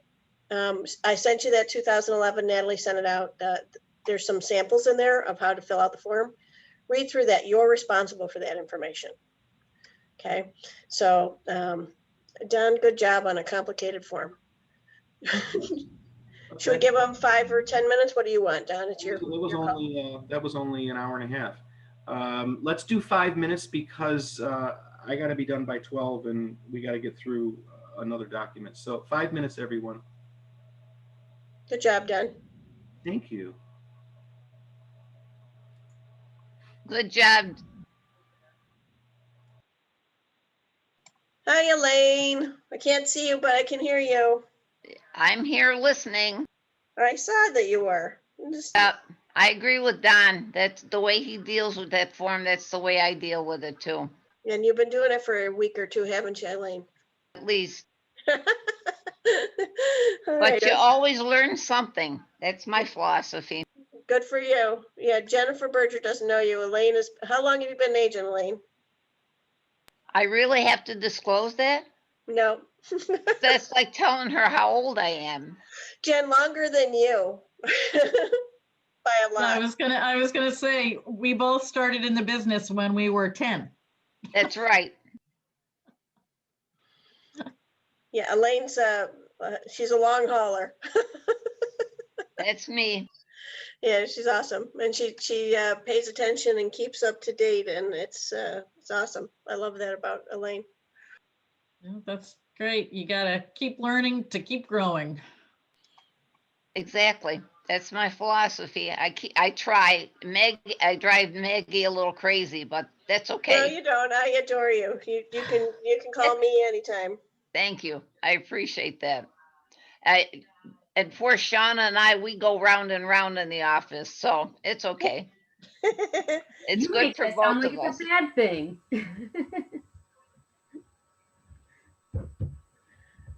Yeah, this is agency is always a tough topic. Yeah, it's a very complicated form. There's no way around it. Thank you, New York State. again, still. And one of the things I hate most about this form is they use seller agent instead of listing agent and buyer agent instead of seller agent, and which is different from the contracts. It's like, could we at least use one set of terms? Right, exactly. Really. Because I I agree remember the with you. first time I was like, who's who here? It's like, I And- think I understand, but I was confused. You know, I know I had problems with this for years, and, you know, the light bulb finally went on, but, you know, realtors don't necessarily understand that there's Department of State. So you're a licensed salesperson. And also you're a realtor with a membership to a board and an MLS. And they're two completely different things. You know, you can't be one without the other, but you can just be a salesperson without being a realtor. And so, yeah, the state's wording is rarely the same wording as you get out of NYSAR or NAR or your local board. And it is very confusing because you've got state designated forms coming from Department of State, and then you have state forms that are realtor forms.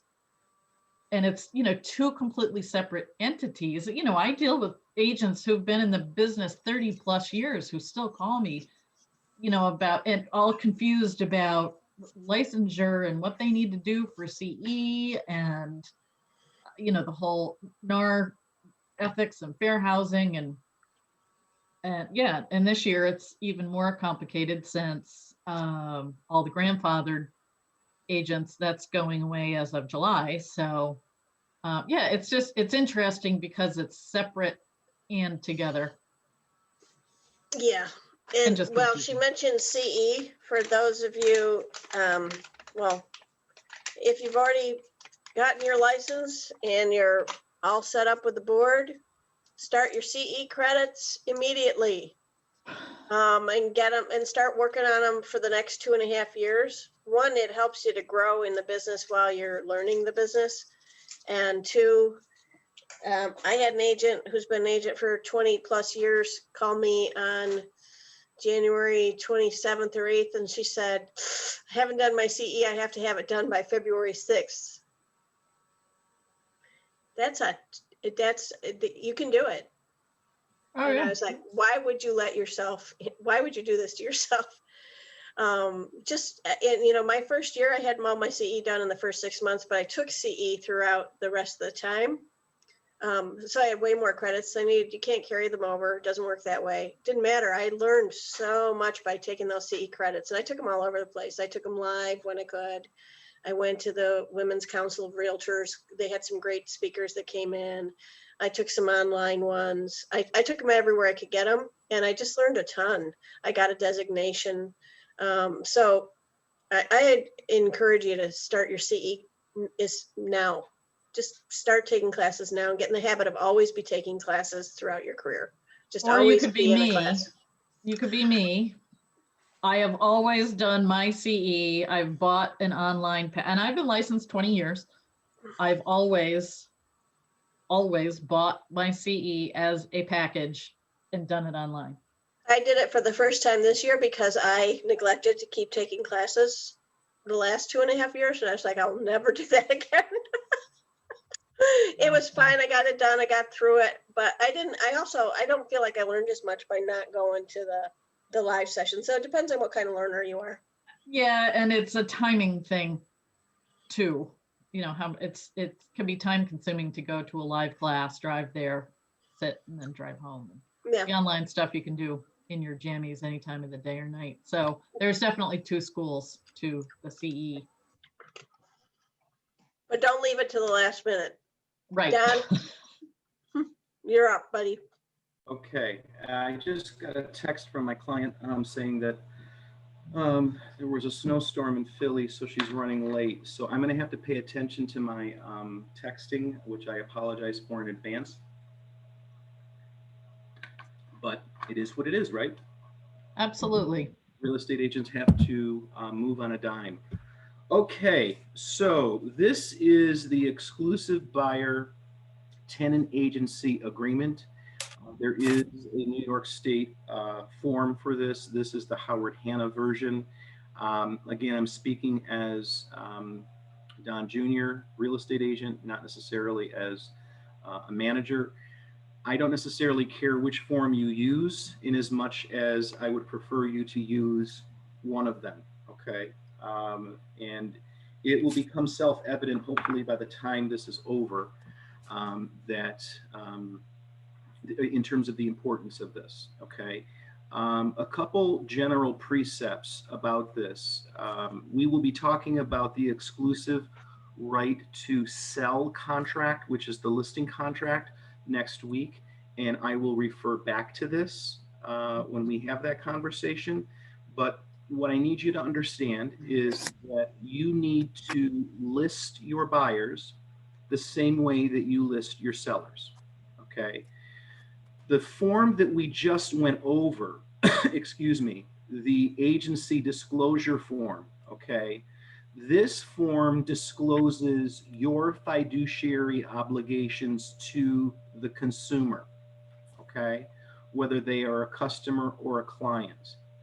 This form, the agency disclosure form, binds you to the consumer. This does not bind the consumer to you. What does that mean?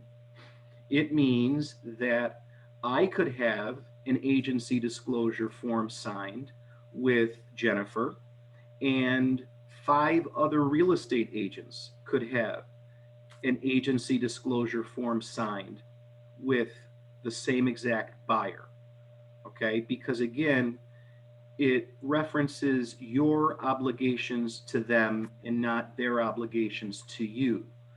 This form, the exclusive buyer agency agreement, means exactly what it says. It's exclusive, okay?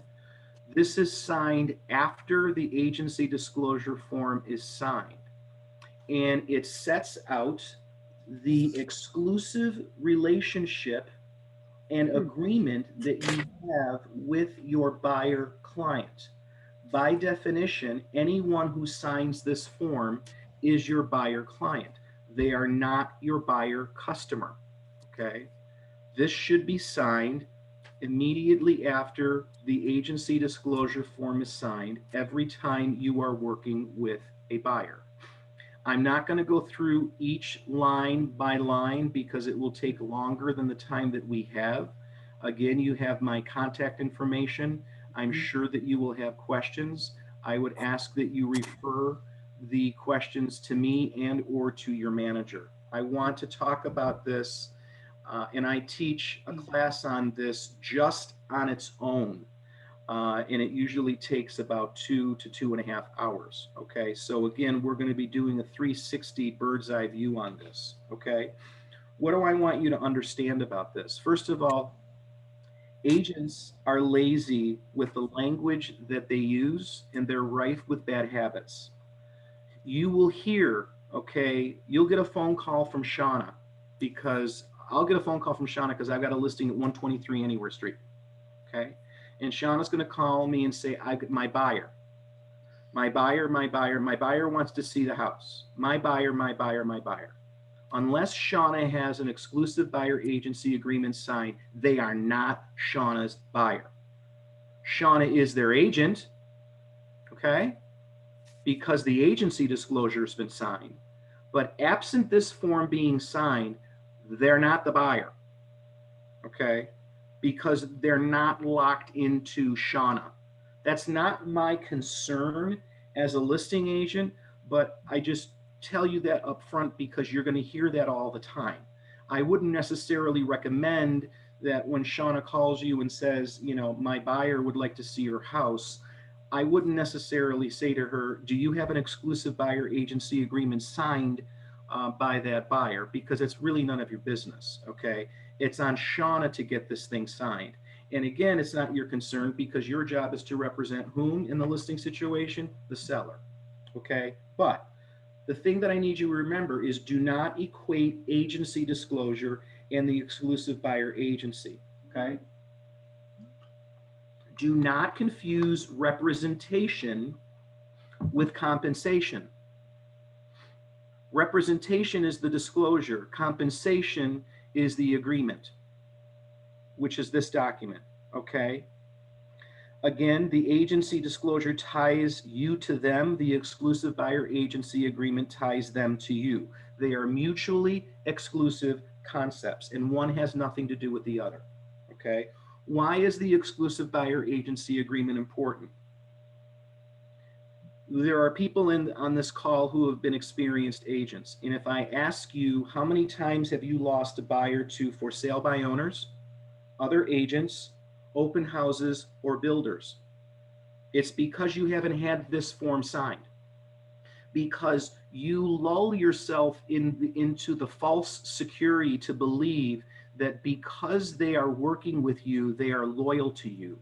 They are not. The term that we use in the business all the time is buyers are liars, okay? Case in point, you need to show your value, and you need to treat your business like a business, and you need to protect your commission.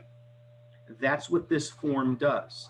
I will tell you that if you have this form signed, okay, and then your buyer walks away from this agreement because they found their own house, a for sale by owner, an open house, a builder, and they proceed in that transaction without you, and you have this form signed, Howard Hanna will defend you in court to get that commission back. But if you don't have this form signed, and one of those things happens to you, okay, and you come crawling to your manager with a crying face saying, I just lost, a commission on a $150,000 house, what can you do for me? If you don't have this thing signed, the manager can't do anything for you. Okay, so because you're newer agents, you're going to learn to do this the right way. I've been a manager off and on for the better part of 20 years. I can guarantee you that there will be agents in your current offices that are more experienced than you that don't use this document. Okay, shame on them, shame on me. Okay, do as I say, not as I do. But you'll do this the right way, and then you'll be at a branch meeting and this topic will come up, and Shauna will say, well, that didn't happen to me because I had an exclusive buyer agency agreement signed. And then the agent who didn't have it signed is going to say, well, we hate Shauna, okay? But Shauna did it the right way, all right? So why don't we use the document? I don't want to dwell on this too much because you're going to use the document. But I will tell you that some of the major reasons why we don't use the document in terms of the experienced agents, like I don't use that document. I've been doing business for 25 years. I've built referral relationships with people for years. I don't use this document, okay? I've never done it. I didn't know the document existed. These are reasons why, okay?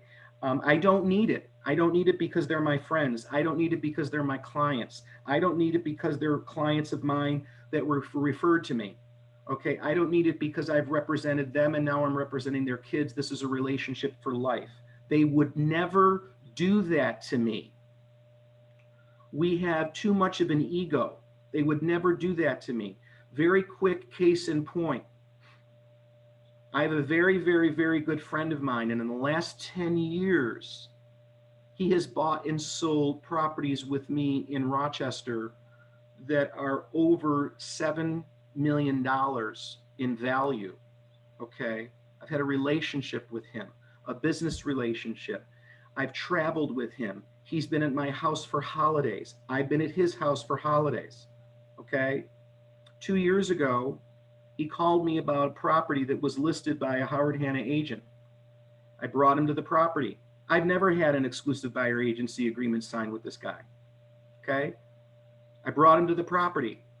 It was a $1.3 million piece of property. He didn't like the house. A week later, I was in my office with the listing agent to whom I had just shown the client the house the week before. And she came up to me with a high five and said, hey, congratulations on the sale. And I'm like, what are you talking about? And then she paused and she's like, well, you don't know what happened? I said, no. She said, well, your client bought the house next door.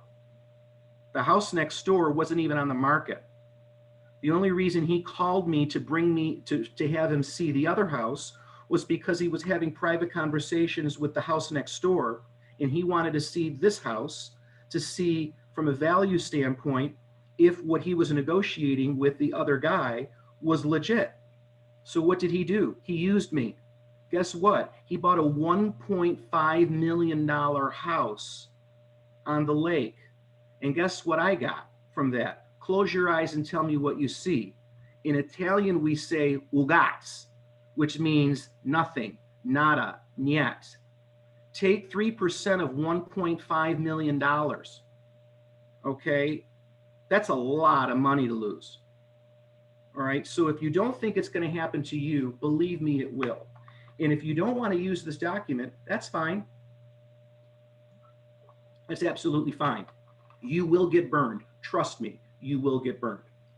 Okay. Hey, Don, I'm just going to jump in just for clarification that our board in Eastern New York, Global MLS, has their own form that's basically the same guts of this form.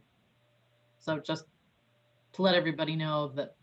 Okay, good. And I know that the Greater Rochester Association of Realtors has its own form as well. Again, I don't care which form you use in as much as you use a form, period. Okay. So let's talk about the agreement. I'm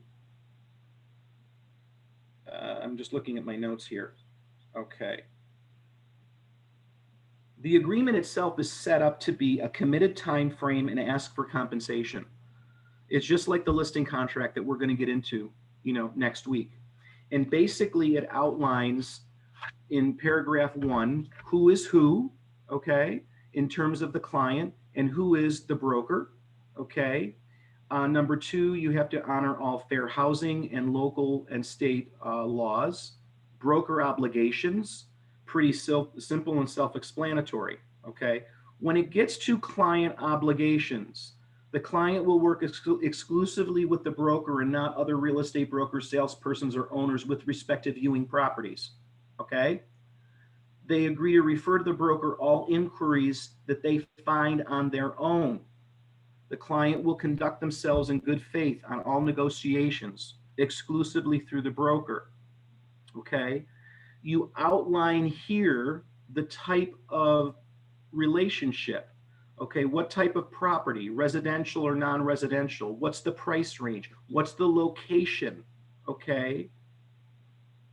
And you have to, in paragraph D, provide the broker with an accurate and relevant personal and financial information within 5 business days. That's the pre-approval process. Okay.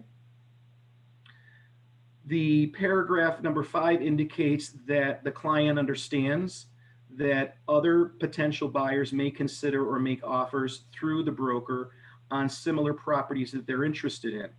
I want to talk about that really quickly. Some agents who really read this document will say, well, then how can this be exclusive? Okay. If you really explain it to the buyer consumer, they're going to say, well, if you've got these signed with other buyers, and we're looking at the same exact house, how can this be an exclusive relationship? I mean, you're telling me right now that you've got other buyers signed up. Well, the way that you handle that is this, very simple. Shauna, yes, it is true that I could have other clients working with me that are looking in the same price point as you are. At the end of the day, what matters most is the fact that you are your own unique story, and your qualifications and your interest and your wish lists are going to be different. Even if you are going to be writing on the same exact house, okay, I will say to you what I say to all of my clients. You need to write the best offer that you can write based on your personal situation, your terms, and your conditions. They are going to be unique to you, okay? So simply because I have an agreement with another buyer, okay, it's going to be very unlikely that you would be writing the exact same offer. You both have to write your best offer, okay? I just want to make sure that you understand that, okay? I have some questions. Yes. So can this be a long-term relationship contract, or is this a one-time use contract? It can be a long-term contract. I'm looking at the time frame. Okay. That is paragraph 10. Subject to the provisions of the contract, either party may terminate this contract or renewal thereof by giving at least 10 days notice, written notice at any time prior to, on, or after. So this is, Shauna, where you would put in the time frame. Okay. I recommend 6 months. Okay. I recommend 6 months. So today is February 11th.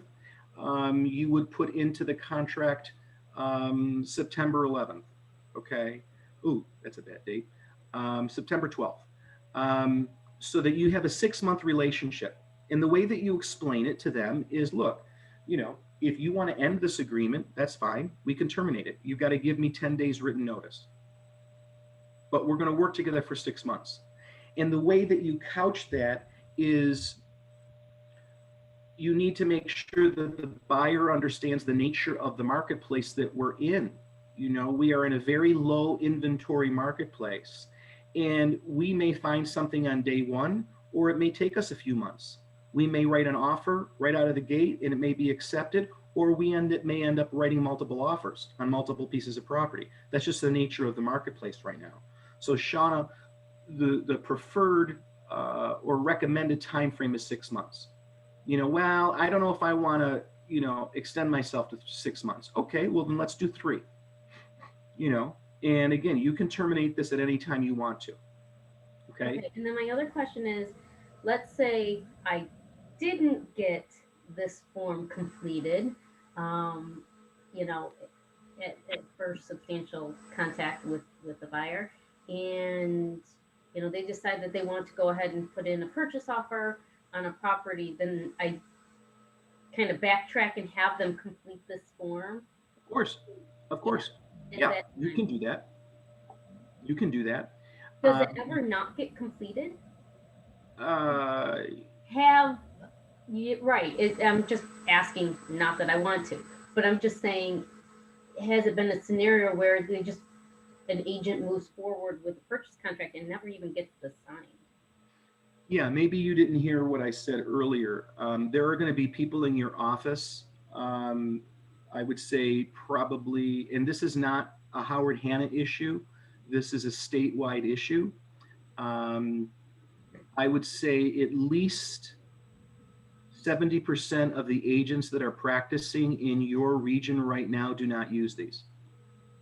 Okay. Which is not a good reason for you not to use these. Don said it in the very beginning. His first statement was, you're going to start right using these on day one. This is going to protect you going forward. If you get in the habit of doing this on day one, you'll never have to worry about it. Right. But to answer your question, Shauna, yeah, I would say at least 70% of the agents don't use these. And 90% of the time, usually everything is fine. Okay. But when it's not fine, and when you get dinged, that's when it burns. Okay. And it's only going to take one time for you to get dinged and burned before you realize, oh boy, I really should be using this. Okay. So Roxanne wants to know, doesn't this scare buyers away? Well, again, it goes back to your mindset, Roxanne. It's the same mindset that we talked about relative to the agency disclosure form. Okay. And maintaining your status as a seller's agent and still getting the buyer to sign the agency disclosure showing that you are representing the seller, but still getting both sides of the deal. It's more in our mind, okay, than it is the consumer's mind. You have to appreciate they don't know what they don't know. All right. And it's all about you building rapport and trust and presenting things the right way from the beginning. Because if you've already had a very good conversation about agency, if you've developed the right level of rapport, if you are engendering trust, okay, and an integrity-based relationship, this form will be easier for you to get signed than you might think, okay? You go back to the objections that you think the consumer might have, but recognize, please, that the objections that you think that the consumer might have are really the objections that lay in our own brain. All right.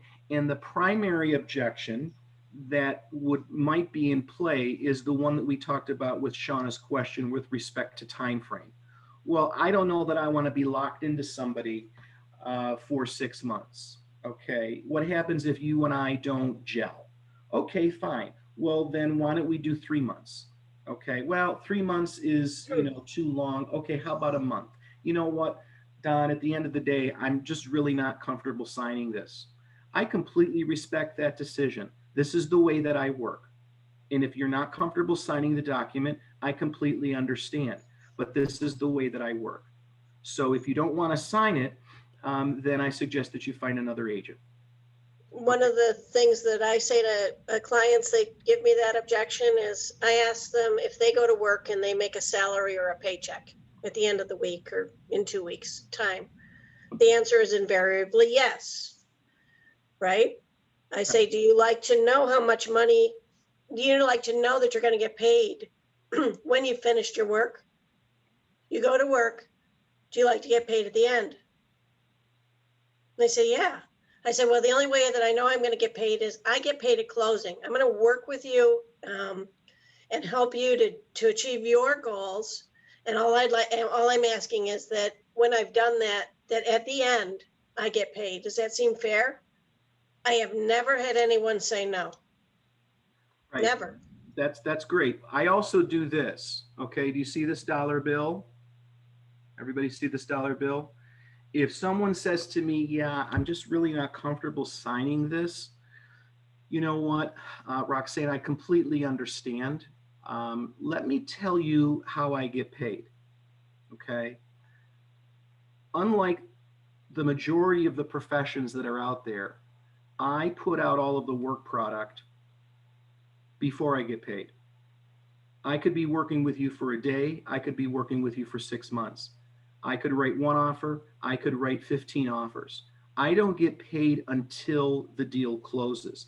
And when I get paid, this is what happens, okay? Let's consider this dollar bill to be the total compensation as a result of the real estate transaction.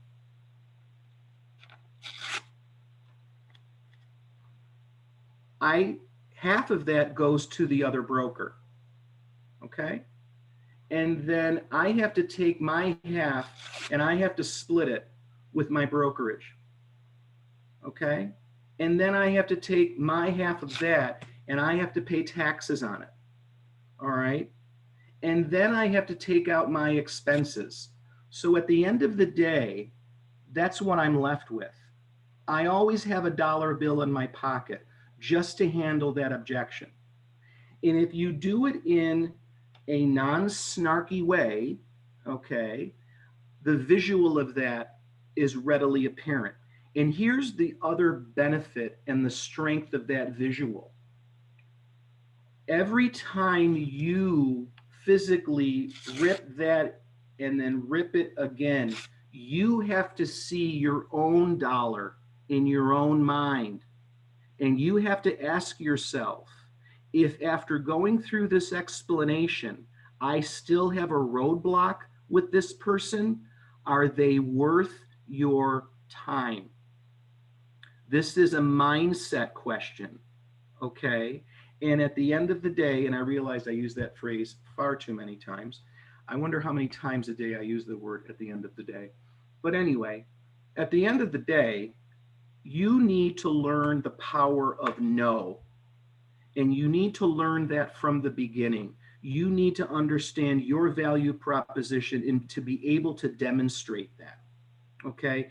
If you understand all of this, okay, it will make your presentation on anything that you have to handle or any objection that is thrown to you much easier. Does that make sense? Okay. Any other questions before I move on, Mag? Hang on. Roxanne is asking about the earnest deposit. Roxanne, go back to your manager on that. A lot of times we do like to get whatever the commission is and an earnest deposit, but that doesn't guarantee you're going to get it at the end of the day. It depends on what reasons a deal fell apart and if you were involved. And that's kind of a separate example. Tim C says that he owes you. Great example. I did it the other day with a piece of paper. Same example. It's a visual. That visual really gets people. It's very powerful. You know, when it I works. here's what's interesting. You want to talk about being a little ballsy. There have been a couple times where I haven't had the dollar bill in my pocket, and I've asked them, you know, Mr. Seller, Mr. Buyer, can I borrow a dollar bill for a second? And then when I ripped their own dollar bill, the visual is even stronger. Okay, but remember the dollar bill. Okay, so let's talk about the aspect of the document that is the most cumbersome in terms of buyer mindset, and that is paragraph 8, broker compensation. Okay, broker compensation. This is where people get a little bit antsy. Okay, during the time of this agreement or any extension thereof, the client agrees to compensate the broker if and when the client or any other person acting on the client's behalf enters into an agreement to buy, exchange, obtain an option on or lease any real property or agrees to do so. The amount of compensation shall be, if the property is listed with a real estate company or licensee, broker will accept a fee equal to the fee being offered to cooperating agents. But in any event, the fee shall not be any less than blank % of the purchase, okay? Or a flat fee of blank, whichever is greater. If such fee or any portion thereof is paid by the seller or the seller's agents as a convenience of the transaction, then the client will be credited by the broker for the amount received by the broker, okay? That's a lot of legalese. Let's unwrap that, okay? This is basically the easier of the two, A and B. A is easier than B because it says if the property is listed with a real estate company. What I need you to appreciate in terms of reducing this down to the ridiculous, okay, is that 99.9% of the time, a property that you are going to be viewing or writing an offer on will be in the MLS, okay? And because of the IDX exchange and the cooperating broker agreements that we have with every other brokerage that's in the MLS, we get paid through the MLS. All right, and that's what you need to make sure your client understands, is that I'm going to get paid through the MLS. All right, and you can put down no less than 3%, because that is usually what you're going to be compensated in the MLS on the sales side, is 3%. There will be situations where you will see in the MLS that the listing office is only offering a cooperating commission of 2.5% or 2%, because it's a really, really, really hot property, okay? Or it could be that the seller has listed with a limited service agreement brokerage, which offers the seller access to the MLS for a flat fee, and then the seller can decide that they only want to give the cooperating broker maybe 1%, okay, in the MLS. Hey, Don, can I just jump in right quick, just to let people know who are from the capital region that our local norm is 2.5. Okay, thank you. Okay, didn't know that.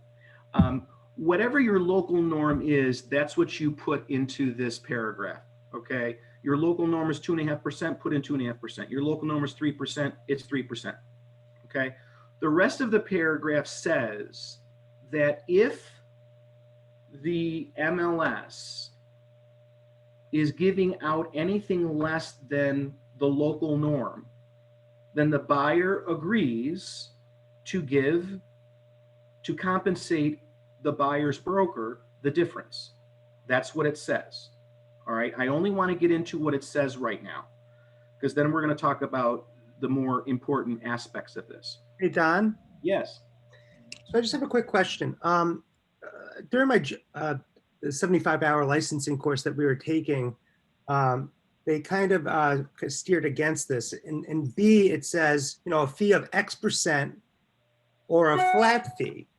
Are you against that type of language? Because let's just say, for example, someone posts a house for 900,000, and then you're going to have to do all this work, and you think it's priced too high, but the listing agent, I know this is for buyer, but I'm just saying, if you think it's too high, but they want to do 900,000, you're like, okay, fine, but I want 3% of 900,000, which is X. So I'm trying to make sense here. So if they decide to reduce the house, I still get the same commission as if it was for $900,000.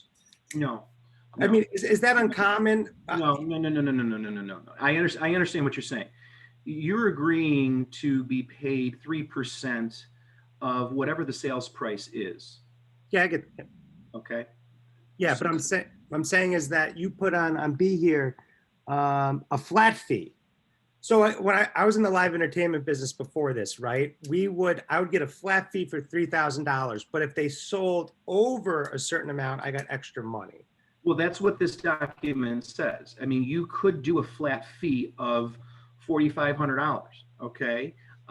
But if what they're offering in the MLS is 3%, then you take the 3% if it's greater than the 4,500. Okay, it gives you the option of both. Oh, I agree 100%. I think that's a good thing.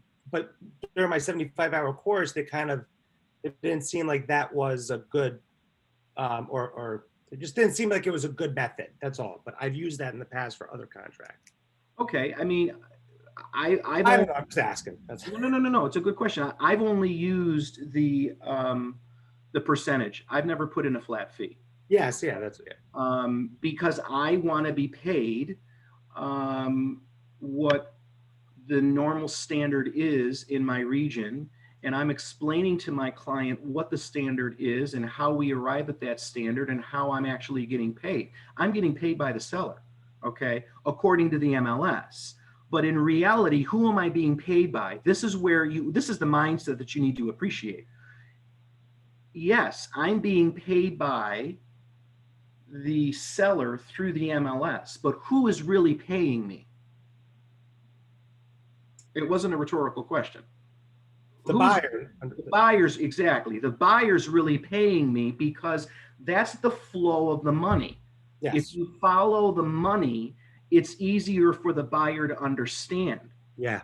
That yes, this document says, Peter, that I'm being paid by the MLS, but the only reason that I'm being paid by the MLS is because the listing brokerage is agreeing to pay me through the MLS, because the listing broker has a contract with the seller that says that the seller is going to pay the listing brokerage X%. They're going to put it into the MLS, and then the listing broker is going to compensate me according to what they advertise in the MLS. But guess who's really paying me? You're paying me, Peter, because you're writing the offer. The seller is paying me from the proceeds at the sale. And Yep. Who's providing the proceeds at the sale? You are paying the proceeds at the sale. So if you make them understand that from the beginning, this is a much easier concept than a lot of agents think. Yeah, I love that. Yeah, if you start there and follow the money, okay, they can really understand that. They're being paid by the proceeds of the sale, and you are providing the proceeds, thereby you are paying me, okay? Paragraph B talks about if the property is not listed with a real estate company or licensee. Stop there, because everything else is the same as the previous paragraph. We don't need to read it. The only thing that you need to understand about paragraph B is if the property is not listed with a real estate company or licensee. That means non-MLS, okay? That means a for sale by owner. That means a property that they find themselves through a friend or a referral or Facebook or whatever. That means Zillow for sale by owner. That means Zillow make me move. That means a builder who is not in the MLS. That's all you need to know about paragraph B is non-MLS. That's all you need to know. So now the question is, we understand that there is a prescribed time frame in this, usually 6 months. In this agreement, you outline the who, the buyer, client, the brokerage. You outline the time frame. You outline the parameters of the search. What are they looking for? Okay. The type of property, the price range, the area. And then paragraph 8 talks about how am I going to be paid? All right. And once you understand that that's basically the nuts and bolts, and again, I'm not going to go through the minutia of this. I just want you to understand the top line of this. Once you understand that when it comes to compensation, you're only talking about 2 realities, MLS or non-MLS. And in MLS, you are being paid by the seller. And you're saying in paragraph 8A that the industry standard is 3%, 2.5%. And all that paragraph says is if I can't get the industry standard through the MLS, which in reality is coming from you anyway because of the money flow, all right, then you agree to pay me the difference. That's all. All right. Don, can I give an example? No. So, I'm sorry. Yes, of course you can. so I had a buyer and they did find a FSBO. I'd worked with them for several months trying to find a house. They were trying to use grants, which was really complicated.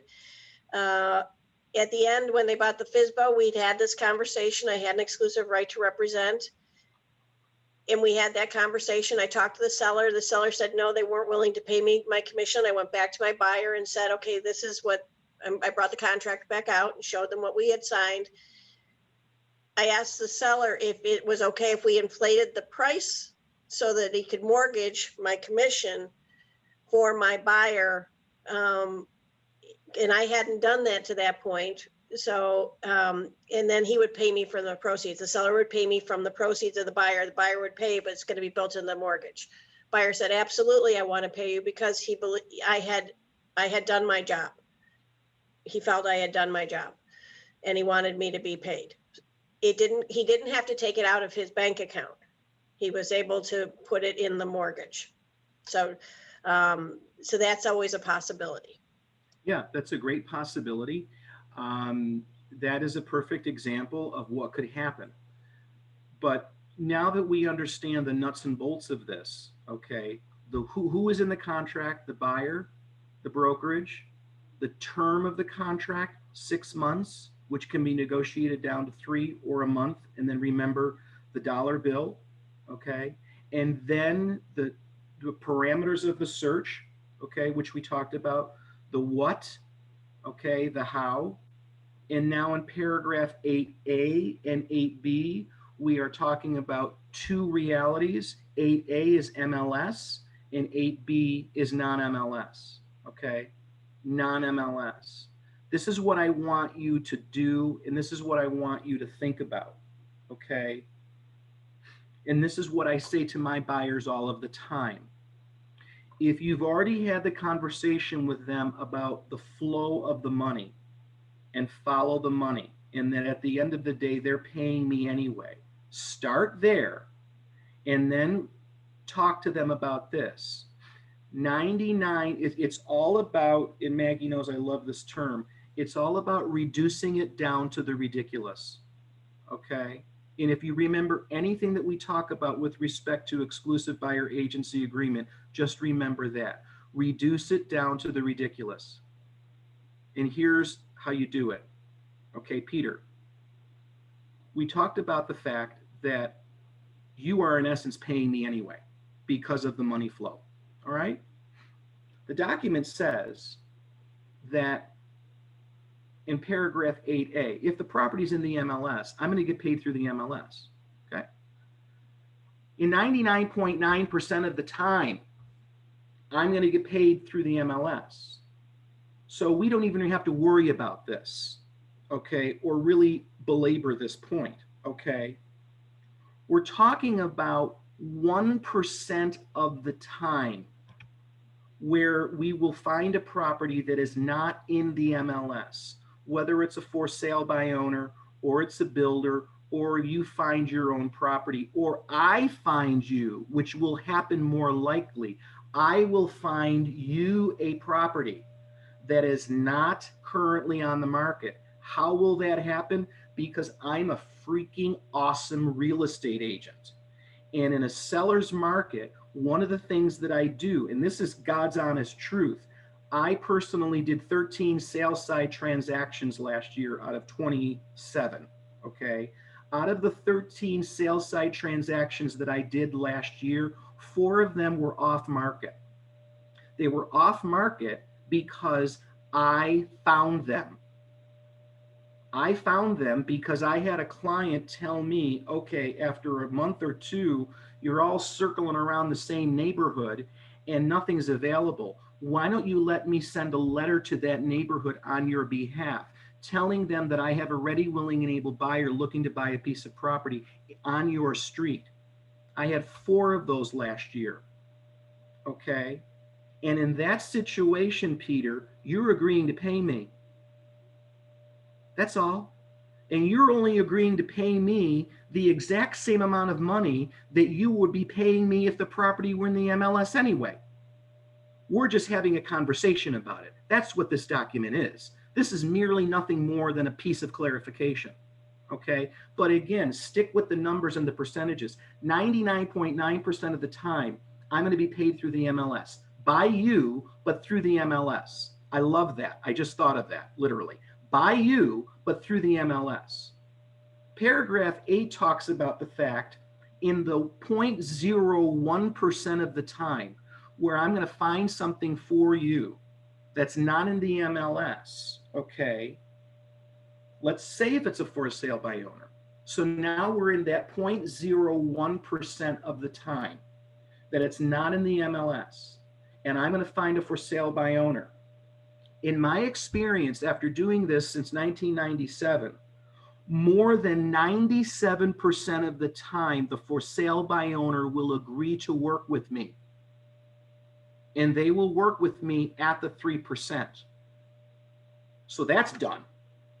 Now we're talking about 0.01% of the time, and then 3% of that, where the for sale by owner won't agree to work with me. So we're talking about 3% of 0.01% of the time where the MLS and the seller won't agree to pay me. It's very unlikely that that's going to happen if you play the percentages. 3% of 0.01% of the time, the seller will not agree to pay me, whether through the MLS, which is really by you, okay, or in a for sale by owner situation or an off-market situation. And then what you're agreeing to, okay, is that you are going to pay me the same amount of money that you unwittingly already agreed to pay me through the MLS. Does that make sense to you, Peter? Yes, it does. Okay. And what we're going to do is we're going to work that into the price point. So if we find a for sale by owner, that's on me. That's on me. Okay. If the for sale by owner is listed at $150,000, okay, then what I'm going to do is I'm going to write the for sale by owner an offer for $144,500. And I'm going to explain to the seller that that is a full price offer. And why is that a full price offer? Actually, that's better than a full price offer, because a full price offer on $150,000 would be $141,000. Does that make sense to you, Peter? Okay, let me explain. And this is the problem. This is not the problem. This is the conversation that I will have to have with the for sale by owner. okay? They're listed at $150,000. And I write them an offer for 141. What's the difference? 9,000. What is 9,000 on 150? 6%. Okay? It's my job to educate the seller, because the seller is going to say, where are you coming from with 141? My neighbor got 150. No, your neighbor didn't get 150. Your neighbor's property was listed in the MLS. Your neighbor got 150 minus 6%. It's 141. There's your full price offer. Now what do you want to talk about? Okay. Now, obviously, I'm coming at this morning. You can hear it in my tone. You can hear it in my delivery. Okay. You can hear it in my voice. There's a lot of confidence behind that because I know what the freak I'm talking about. All right. Don't get yourself bogged down in the minutia of this, though. Your job is to get the form signed. You need to explain to them everything that they need to hear so that you know that you've done your due diligence and you've protected your license because they are your client, okay? But you don't need to talk about every fact pattern or every permutation or offer every fact pattern or every permutation to prove your point. You need to present to the pleasure and you need to present to the pain. That's it. The point is to get the document signed. If you can reduce this down to the ridiculous and start with the flow of money and where it really comes from and what it really means, start there and then reduce it down to 3% of the time of 0.01% of the time where you will not be compensated in the MLS, but when you are really unwittingly being compensated by the buyer anyway. This is a very easy proposition, is all I'm saying. And then if you explain to them, okay, that you will work that 3% into the purchase price, okay, they will understand that. But you don't have to dig too deep there, because if your question may be, well, what happens if you do a for sale by owner and you do write the offer for $150,000 minus the 3%, which is $144,500. What happens if the seller says, well, I'm not going to accept that? Okay, well, you cross that bridge when you come to it, but at least you've got the freaking form signed, right? Number one. And number two, you had all of that time to continue to develop a relationship with this buyer so that they see your value. Okay, you've demonstrated your value with them every step of the way. And if even after all of that, they say to you, yeah, I'm not comfortable, then you do the dollar bill thing again. Let me remind you of how I work and how I get paid. And if after all of that, you have to walk away from it, then walk away. Then walk away. So Don, I was just going to say, I just took a CE course online, and NAR recommended you put it right in your signature line that you work with clients with contracts, and they put it right out there. Boldly. I like that. I wouldn't necessarily do that. It was they had nice phrasing. I'm trying to find it because I sent it to you like a month and a half ago. They had nice phrasing. I mean, I like that. I wouldn't necessarily do that, and here's the reason why. I am responsible for the perception of the person that is reading that. And I don't know who's reading that. And I don't know if they are an uneducated or non-savvy buyer or consumer. And if they read that the wrong way, I've lost them before I even had the opportunity to meet them. That's me personally as Don Jr. answering this or making a statement without any rehearsal. That's just me. I would rather have the ability to reel them in, develop rapport, show value, look at them in the face, have a couple chuckles, make sure that we're simpatico, and then have this conversation. But I respect it. It makes sense to me. It's certainly a business decision and a way to do business. I haven't added it to my signature line yet either, but as a point of reference, it's important that you have a standard. And yes. Jen has told you many times, be willing to walk away. Yeah. You know, you don't have to work with everybody, and establish some guidelines for your business. That's really what Don's saying, is Yeah, that's really establish some what I'm saying. guidelines. Yeah, and it's really what I'm saying. And, you know, so, I mean, we spent an hour and a half on agency, and we've spent 45 minutes on the exclusive buyer agency agreement. I'm basically done, which is brilliant. If I do say so myself. I mean, because that's basically all I really have to say on this whole thing. It's not necessarily the document. It's not necessarily the words in the document or the minutia of the document. It's how to present it. It's how to understand it. It's how to appreciate the nuancing of the language, appreciating the high hit items that you need to talk about, you need to understand, and you need to have in the back of your head. But then it's just a matter of the mindset and reinforcing and honing the skill set necessary to take the legalese, put it back into English, and then make it work for you. That's what I do when I teach these classes. I'm not very highbrow, as you can probably tell, and I'm not overly detailed when it comes to the minutia. But I make mistakes myself. I'm certainly not perfect, and I don't have enough of an ego to presume that I am. So that being said, you know, I'm kind of done. Hey, Don? Yes. I just have one quick question. It's That's why now we can spend some time just answering questions and fact patterns and case studies. it might be a little bit off topic, but you said that when you were looking for homes that weren't on the market, you went to, or maybe you mailed letters. Did you drive around and put letters in mailboxes type thing? No, I didn't. How did you do it? Is that considered cold calling right now where it's illegal? Okay, cold calling, literally, again, words matter. Okay, Yep. If you look at the guideline that we got last week from NYSAR, it's cold calling. Okay, you can't call someone on the phone. Okay, Yep. but you can mail something. Okay, if you are, and you can mail to a for sale by owner. Okay, if you do a for sale by owner, you have to have a designated name for your buyer. Okay, to show proof of that. You can't do a canvas or a blind phone call to say, hey, I'm Peter Montesano from Howard Hanna Real Estate. I'm looking for business.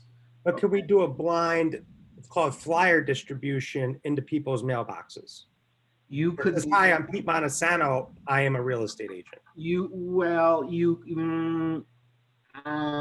Check with your manager. Yeah, I was going to say, talk to your manager. The only reason that I do this is for the specific example that I talked about.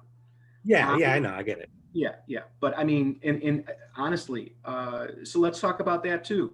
You can't put postage in a mailbox unless it's postage, just so you know. Right. Yeah, you have to mail it, and your branch will take care of the cost of all of that. The letter. I've got the letter. Again, Don, that's different across the region. So talk to your manager about postage. Yeah. Sorry. Yeah, we have different rules across the state, across the company. Sorry about that. Maggie knows me. I just talk off the cuff, and it is what it is. So just, you know. By the way, I love that you said Ungats. I come from a Australian family. Ungats. I would be happy to share with you my buyer letter. It's very short and to the point. It specifically says in paragraph 1 that I am not looking for your listing. I have a ready, willing, and able buyer who's looking for a home in your marketplace.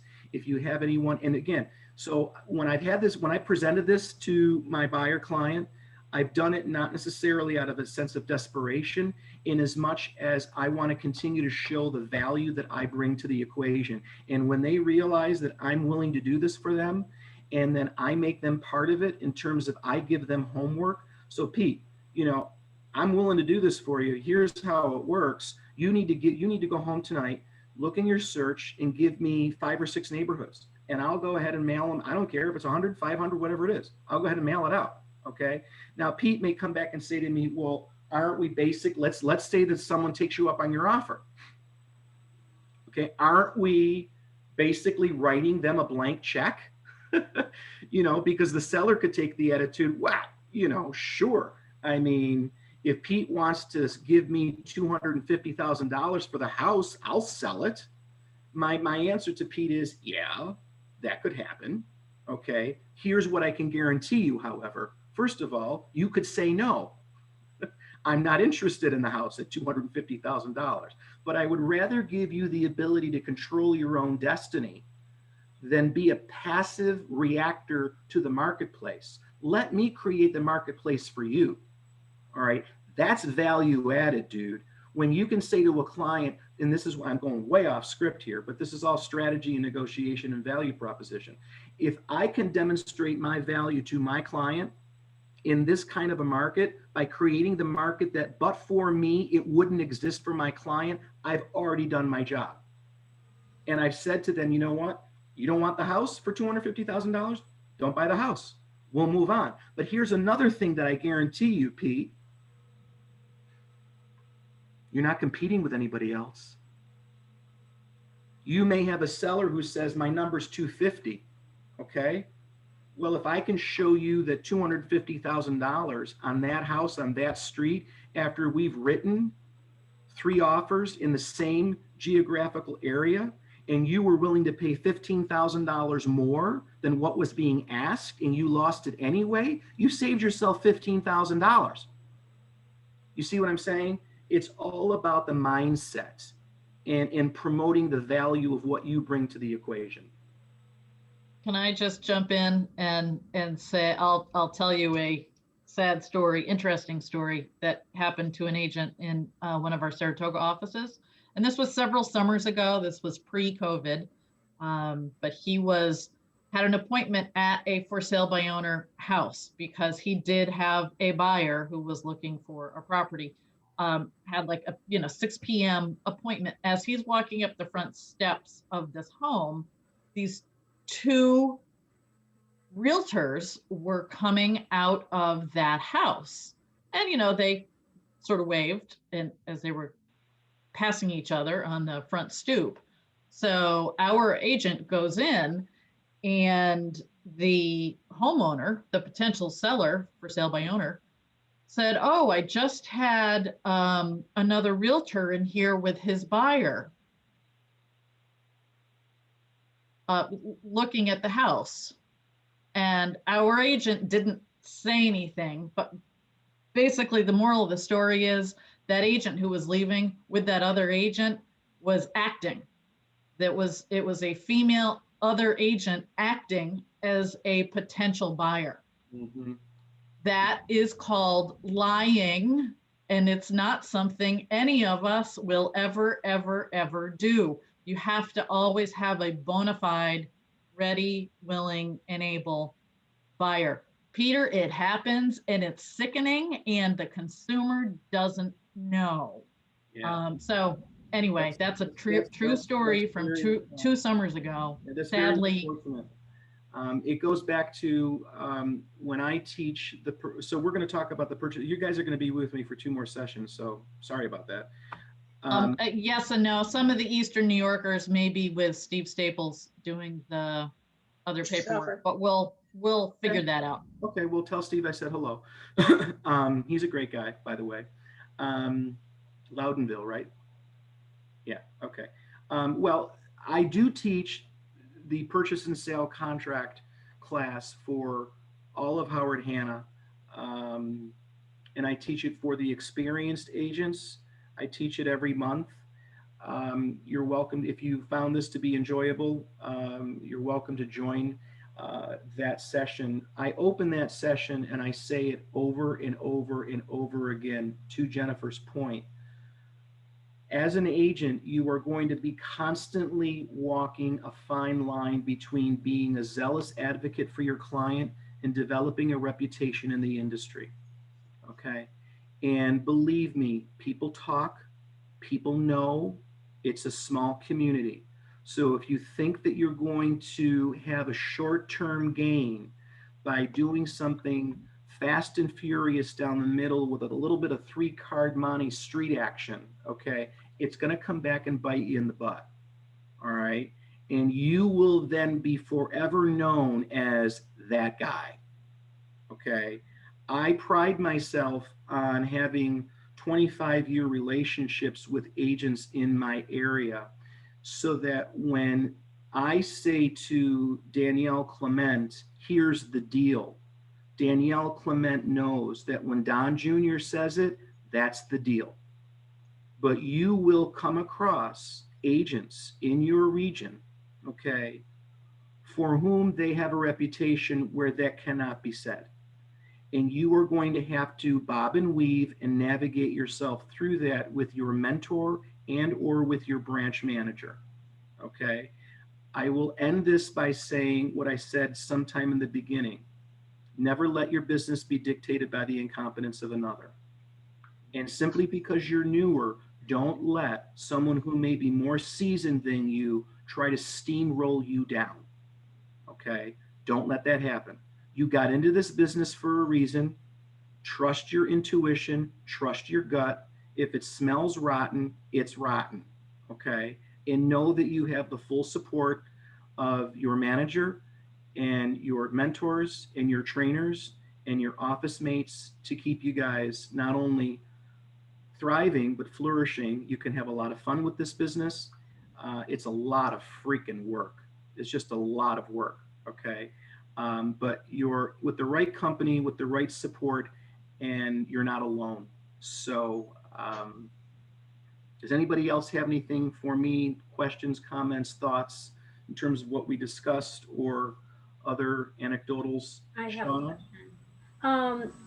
For confirmation, did you state earlier the disclosure form is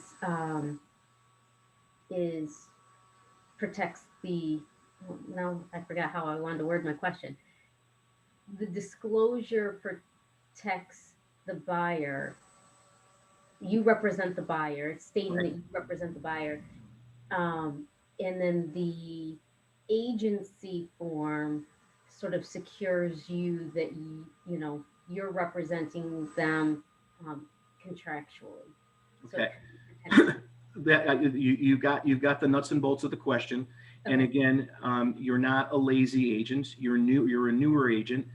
Maggie knows that words matter to me. We want to use the right language from the beginning and just continue to reinforce it. Okay. You're going back to my comparison between the agency disclosure and the exclusive buyer agency agreement, or the exclusive right to represent contract. So thank you, first of all, for paying attention. I really appreciate it. Secondly, what I said was the agency disclosure that we talked about first ties us to them. It discloses what I owe them, okay? That form does not disclose anything that they owe me, because they owe me nothing, okay? I owe them confidentiality, undivided loyalty, full disclosure, honesty, fair dealing, and good faith. The exclusive right to represent contract, or the exclusive buyer agency contract, ties them to me. Thank you. Okay. Yeah, It's that's like- what I was trying to say, and I'm like, in saying it, it got all sorts of jumbled up in my head. But you know what, Shauna? It's going to get jumbled in your head, but the fact that you walked yourself through it is more important to me than anything else. It's kind of like back when we were in grammar school. I don't care about the answer. Remember when we used to get extra credit for showing your work? You showed me your work because you showed me your mindset. All right, so you were working yourself through it. That's 90% of the battle, is working yourself through it, because the terms, okay, will come to you the more you say it and when you physically touch the document, okay? Agency disclosure ties us to them. Exclusive buyer agency agreement, or exclusive right to represent, ties them to me. Great. Do not confuse representation with compensation. Agency disclosure talks about, and maybe we should work on a graphic of this, Maggie, with marketing. This would be very helpful. Agency disclosure is all about representation. Exclusive buyer agency agreement or exclusive right to represent is all about compensation. They are mutually exclusive concepts. One has nothing to do with the other. But you will always have the exclusive buyer agency agreement signed after you have the agency disclosure signed. Okay? Your license with New York State does not require you to have an exclusive buyer agency agreement or exclusive right to represent contract signed. Your license with the Department of State does require you to have the disclosure of agency, the agency disclosure form signed. Okay? So Maggie, maybe offline sometime over a glass of wine via Zoom, we can do, a graphic of that. I think that would be very, very helpful. I mean, it's helpful to me. Yeah. So, Yeah. And I just wanted to say, because you sort of touched on it, exclusive. So he's right. Agency disclosure, DOS requires that. Right now, exclusive right to represent is not required. However, the National Association of Realtors, NAR, is working towards having listings and buyers separated for the compensation portion. So if you begin now, if that changes, and I think it's more when than if. So if you begin your careers with that, with every single buyer, you don't have to make a change when it's changed for you, and you don't have to readjust. You are already in the habit of doing it right. Again, this is why you guys need to practice your language, practice speaking, practice. You have to be able to say these things in a way that sounds confident and relaxed. You can't be anxious about it, because if you're anxious, they're anxious. If you think it's wrong, they think it's wrong. If you think it's right, they think it's right. If you think it makes sense, they think it makes sense. So practice with somebody that's not in the business and say, have the conversation and see how they take it. When you're setting up practice, and every now and again, I forget to start this when I do a role play with somebody, make it so that you can accomplish your task when you're first learning. Make it harder as you go along when you get more competent. So don't make it so hard to practice that you can't get to what you want, because then you get discouraged. So make sure the other person knows that too. And every once in a while, I forget to say that. And when I do, it doesn't go well. So make sure it's not so difficult that you can't get there. Just little resistance in the beginning. Does that make sense, everybody? makes And sense then just to me. increase. So, Don, I appreciate so much how well you know the contracts. The contracts, in my opinion, and the disclosure, because that's not a contract, says right across the top, this is not a contract. The disclosure and the contracts are the best tools you have in your toolbox. This is your hammer and screwdriver. These are the main tools that are going to get the job done. If you know what they say, if you understand the language, if you can go back and forth throughout the contract and use it, you can use it throughout the entire transaction to support a position. When you know the contract, it's evidence you know your business. Mm-hmm. Yep. And it's really, really important. And many realtors really don't understand the contract at all. They just know how to fill in the blank spots. You need to know all the stuff that's in between the blank spots. Yeah, and why the flow is the flow. Yeah, and what's in between the blank spot, the blank spots, or what's not written in the document is the sweet stuff, and that's what you're going to get from listening to me, listening to Jen, listening to Maggie, listening to Steve Staples. But it's really not your manager, your mentor, but it's really not going to make any sense until you actually have to do it. That's why I don't necessarily focus on the minutia of the contract or the legalese, and as much as I try to, extract from that a practical application. Okay. Yeah, every time you write a contract, you're going to learn something. And the problems that you have with contracts and the more complicated ones, you're going to learn the most from. So when you're in those complicated and sort of stressful remember this is a great learning opportunity and you will learn more from those, but then involve your manager when it gets complicated, or before it gets complicated, involve your manager. When you're now new agents, any contract, purchase, listing, exclusive right to sell, have them aware that you're writing them, bring them in, let them know, let them read things, let them direct you and help you and guide you. That's what they're there for. And that will help keep you out of harm's way. Make sure they're involved. They want to know you're doing things. So Yeah. let them know. Yeah. Don, great job. Thank you so Thank you much. so much, guys. Appreciate your time today. Appreciate the interaction very much so. It's hard to do over this medium sometimes. I look forward to when we can do it in person, but for those of you that I will see on Monday, great.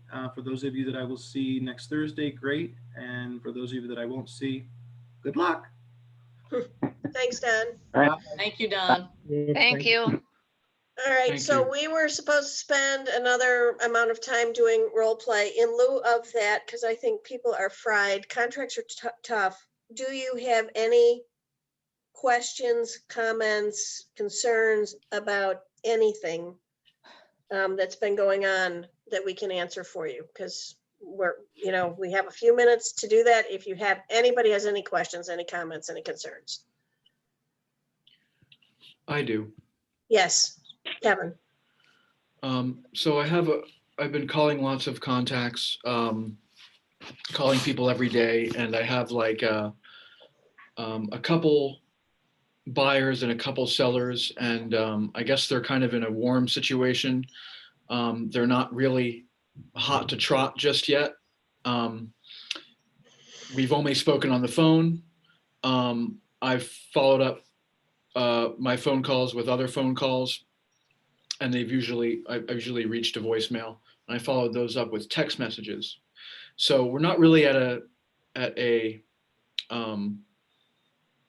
Ready to do business. Yeah, we're not ready to do business yet. So of course I'm wondering in my head, should I, get really on top of things and send them a buyer agency agreement, or would that be, Buyer cart before the agency, horse? the buyer agency agreement, the exclusive right to represent is going to be when you're representing them when they're actively looking. So no, you don't want to be sending them something yet because that's presumptive and they're not ready. The Right. good news is you have things in your hopper. So think of your business as a funnel. The funnel needs to be full, and every now and then one's going to drop down the actual little narrow passageway and turn into business, hopefully, and come out the other end as a closed contract. So your hopper, you're filling your hopper, and that is so important. Some people may not pop as a client for 7 years or more, but they may refer you to somebody. So just staying in touch with people is important. So do your touching and then just keep moving along. And when you run out of yes, go ahead, Jen. I was just going to say, have you connected them with your Real Scout link? Just because it's Yes. You have? And Okay, neighborhood great. news and whatever is relevant to them, I've done, trying to attach Perfect. them to my email. Great. And then it's just the occasional, every Nudge. 2-3 weeks touch, even if it's just a quick text to say, hope you're surviving the winter. It doesn't even have to be necessarily about anything about real estate, but just staying top of their mind. So when they are ready to pull the trigger, you will be right there. Yeah, so like next week, we're possibly getting a giant snowstorm across New York State. And that might be a good time to reach out to people and say, hey, is everything okay? We got 30 inches of snow overnight. Everybody doing okay? When it's spring, you might say, hey, I drove through your neighborhood and I noticed all the leaves are out. The leaves are bloom, and I see crocus coming through the snow. It doesn't have to be real estate. It just has to be touches of you. So you can't make people ready. They're ready when they're ready. You're ready now. You're, you got the saddle on, you're ready to go. They're not there yet. They're not even at the barn, and that's okay. And that's hard. This is the hardest part of real estate is you're ready. They're not ready. How do you make them ready? You can't make them ready. You just have to keep looking. And this is where people get discouraged. I must not be doing my job right because the people I contacted aren't ready and I must not be any good at this. No, the difference between realtors who are successful and not successful are the realtors who just keep moving. Who else can I meet? Who else can I talk to? What else can I do to create an opportunity? You can't create sure thing. You can create opportunity. How do you create opportunity? By meeting as many people as you can, by creating a bigger sphere of influence every single day. No. So make sure that you're just creating opportunity. So I hope that's not discouraging to you. Don't get discouraged. I think it's fabulous. You're calling people every day. That's fantastic. Good for you. It will pop. So when I started, I remember my license was February 2nd. It took me a week or 10 days to get to a broker. My first buy was in April. That felt like forever. It's like, oh my God. By the end of April, I had a listing. May was like nothing. June and July, I picked up two buyers and a buyer, and one of those was a listing. When September hit, I had been making the calls and doing the things I was supposed to be doing open houses, getting things out, talking to people. I was literally knocking on doors. I was doing all those things. September, it went boom, boom, boom, boom, boom. And in January, I had 9 closings. I had closings in October, November, December, and 9 in January. So I made up my whole year in 1 month, but it took my entire year of working to make that happen. And when I was having those 9 closings and I was busier than I knew what to do with, I still kept prospecting because I needed to have business that followed all those closings. And real estate can be like this. It's hardly ever like this until you've been in the business for a really long time. If you do the work and you don't worry about it and you just keep doing the work, it just pops like popcorn. Boom, boom, boom, boom, boom, boom, boom, boom, boom, boom, boom. And what does popcorn do when it stops for a second, right? Unless you put in more corn. Think of it as popcorn. Got to keep having something pop. Got to keep adding those kernels. So where's most of your business? For most of you, where's your business going to come from?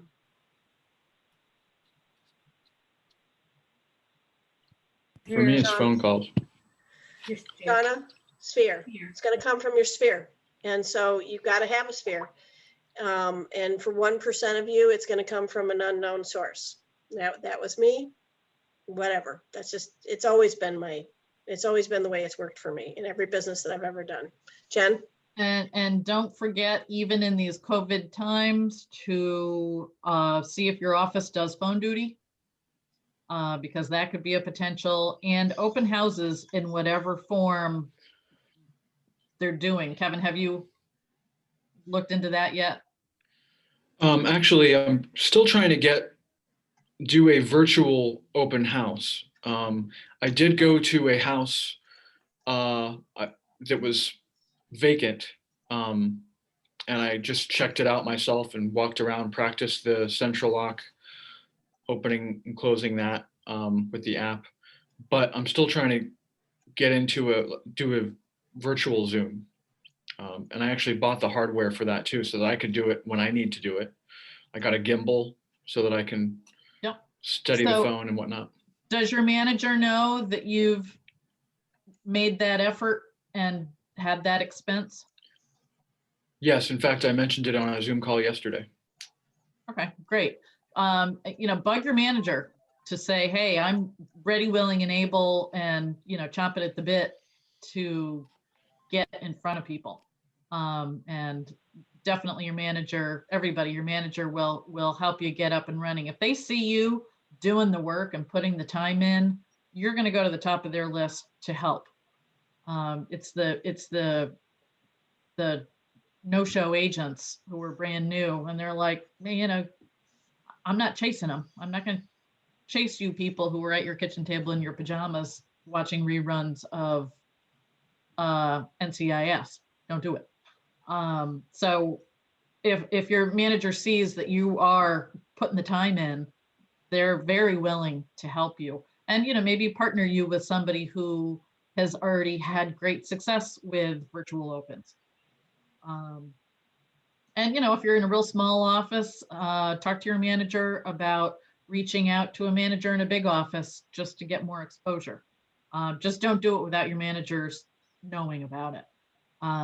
But yeah, I mean, there's lots of opportunities out there, and Kevin, that's great that you keep reaching out to people. It can take 12 reach outs before anything happens, or even more. So don't get discouraged, like Maggie said, because that can happen in this industry. Just keep plowing away, because I've known people who've done a dozen opportunity times with nothing, and then all of a sudden they do it one more time and get a lead. So just keep. Yeah, don't expect forward. the first time that you get on the phone that you're going to get a lead. I did phone duty like 2 days a week for a couple hours for each one for my first year. And I had, I think, 4 that turned into clients. Those 4 were a lot of business. And one of them referred somebody else, so it turned into even more business. But don't expect something from every single time, but do use your time wisely when you're doing it. How many of you have written a fake purchase offer? Because Monday we're doing a purchase offer. If you haven't, you need to write one, because the class will make way more sense to you if you've tried to write one, and you'll have questions that make sense. Take a contract, print out all the addenda, fill it in, write a story. What's the buyer story? What's the seller story? It helps you to have a story to go with the contracts.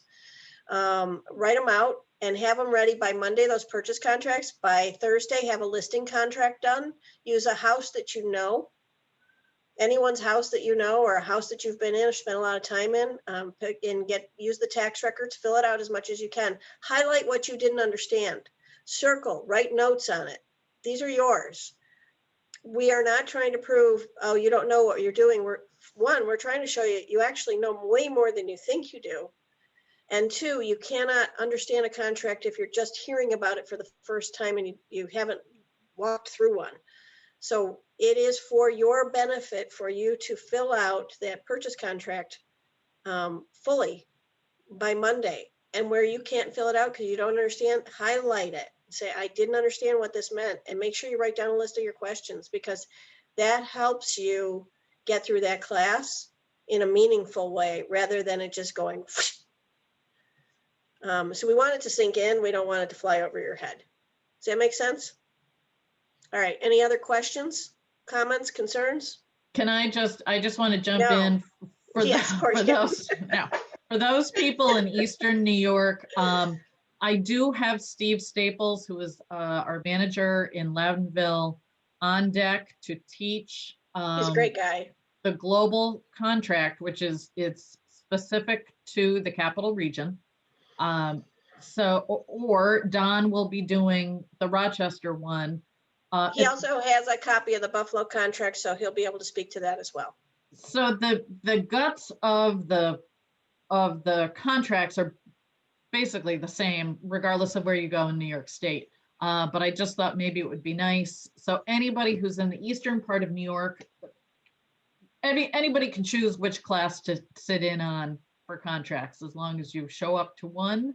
I will be sending out to the whole group with an explanation, a different Zoom link for the Steve Staples class on Monday afternoon. And then we'll all, I think better part of Val or Maggie, let's just all come back together for Don's class for the listing paperwork. Yeah. Because again, it's all similar paperwork, regardless of what MLS you belong to.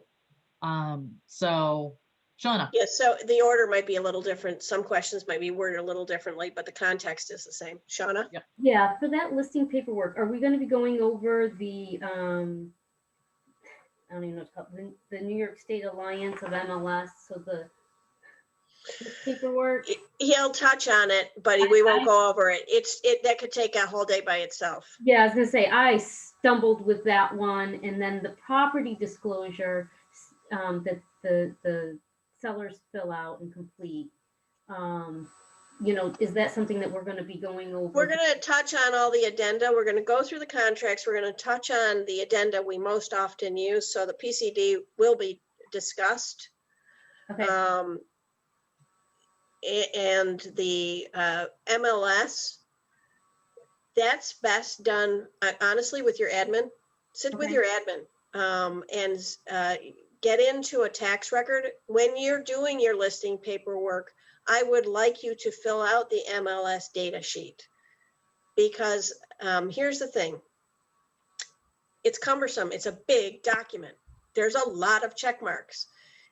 So a lot of people do a sort of a half, you know what, job, and then they hand it to their admin. And they checked family room, dining room combo, but there isn't a family room, dining room combo. They checked electric stove, and it doesn't have an electric stove. Guess what? Your admin doesn't know that. They've never been to the house, and they are not responsible for that. And even if they check the wrong box, you are responsible for going in and making sure that that's been input correctly and making corrections. And again, every branch is going to be different for the level of care and service you get from your admin staff. Some branches, the agents do all of their own paperwork. Some branches, the admin does all of that input. But absolutely, you need to know what the form is all about. So, you know, definitely get it. Yeah, it looks very scary and cumbersome, but it basically is just a, you know, a whole bunch of checked boxes or not. And that's also to say, if a listing goes in and you look at it live on the MLS and be like, oh, wait, that's not quite right. Everything's amendable. But you do need to be very familiar with that paperwork, even if your admin does do it, because like Maggie said, it's on you when there's goofs or typos or just something that's misrepresented by accident. So get familiar with the paperwork and then get familiar with what it looks like live. I personally do all my own paperwork, and my manager's constantly like, give it to the admin. And I'm like, I can't, I just can't. So it's my personality. I can't. I'm allowed to. I have once done it because I just didn't have time, but make sure that you know what goes into that, because it's not something you can do in 15 minutes. It's just not, especially once you get the photos and all that other stuff. And it's good for you to know what the process is. So either way, so do, again, same information we always say, go back to your manager, see how it's done. But your admin's a good one to go through your MLS. And so practice one of those with your tax record and filling it out as much as you can. I always take a printed out one with me to a house, and I highlight things that I'm not sure about that I can't get from the record, and I check them then. And your owners are supposed to initial off on those to make sure that information is correct. Any other questions? Comments, concerns? All right, we're gonna let you go early, because contracts are a bummer. Almost there, we're in the home stretch, guys. We have 2 more classes, is that right? 2? Today's Thursday, Yeah. right? We have Monday, Yeah. Thursday. Monday, Thursday. So I'm really pleased. Jen and I have talked often about, we think you're a particularly great group. You've been more involved in asking more questions than some of the groups we've had. And we know this is not the ultimate best format in the entire world. We look forward to meeting you all in person. But this is, you know, you guys are great. So if you have questions, reach out to us, let us know. We're happy to answer. You know, that's what we're here for. Have a great weekend. Get out and see some houses, do some contracts. Absolutely, everybody. Bye-bye. Have a great weekend. Thank you. See you Monday. Have a good day. Thank you. You're welcome.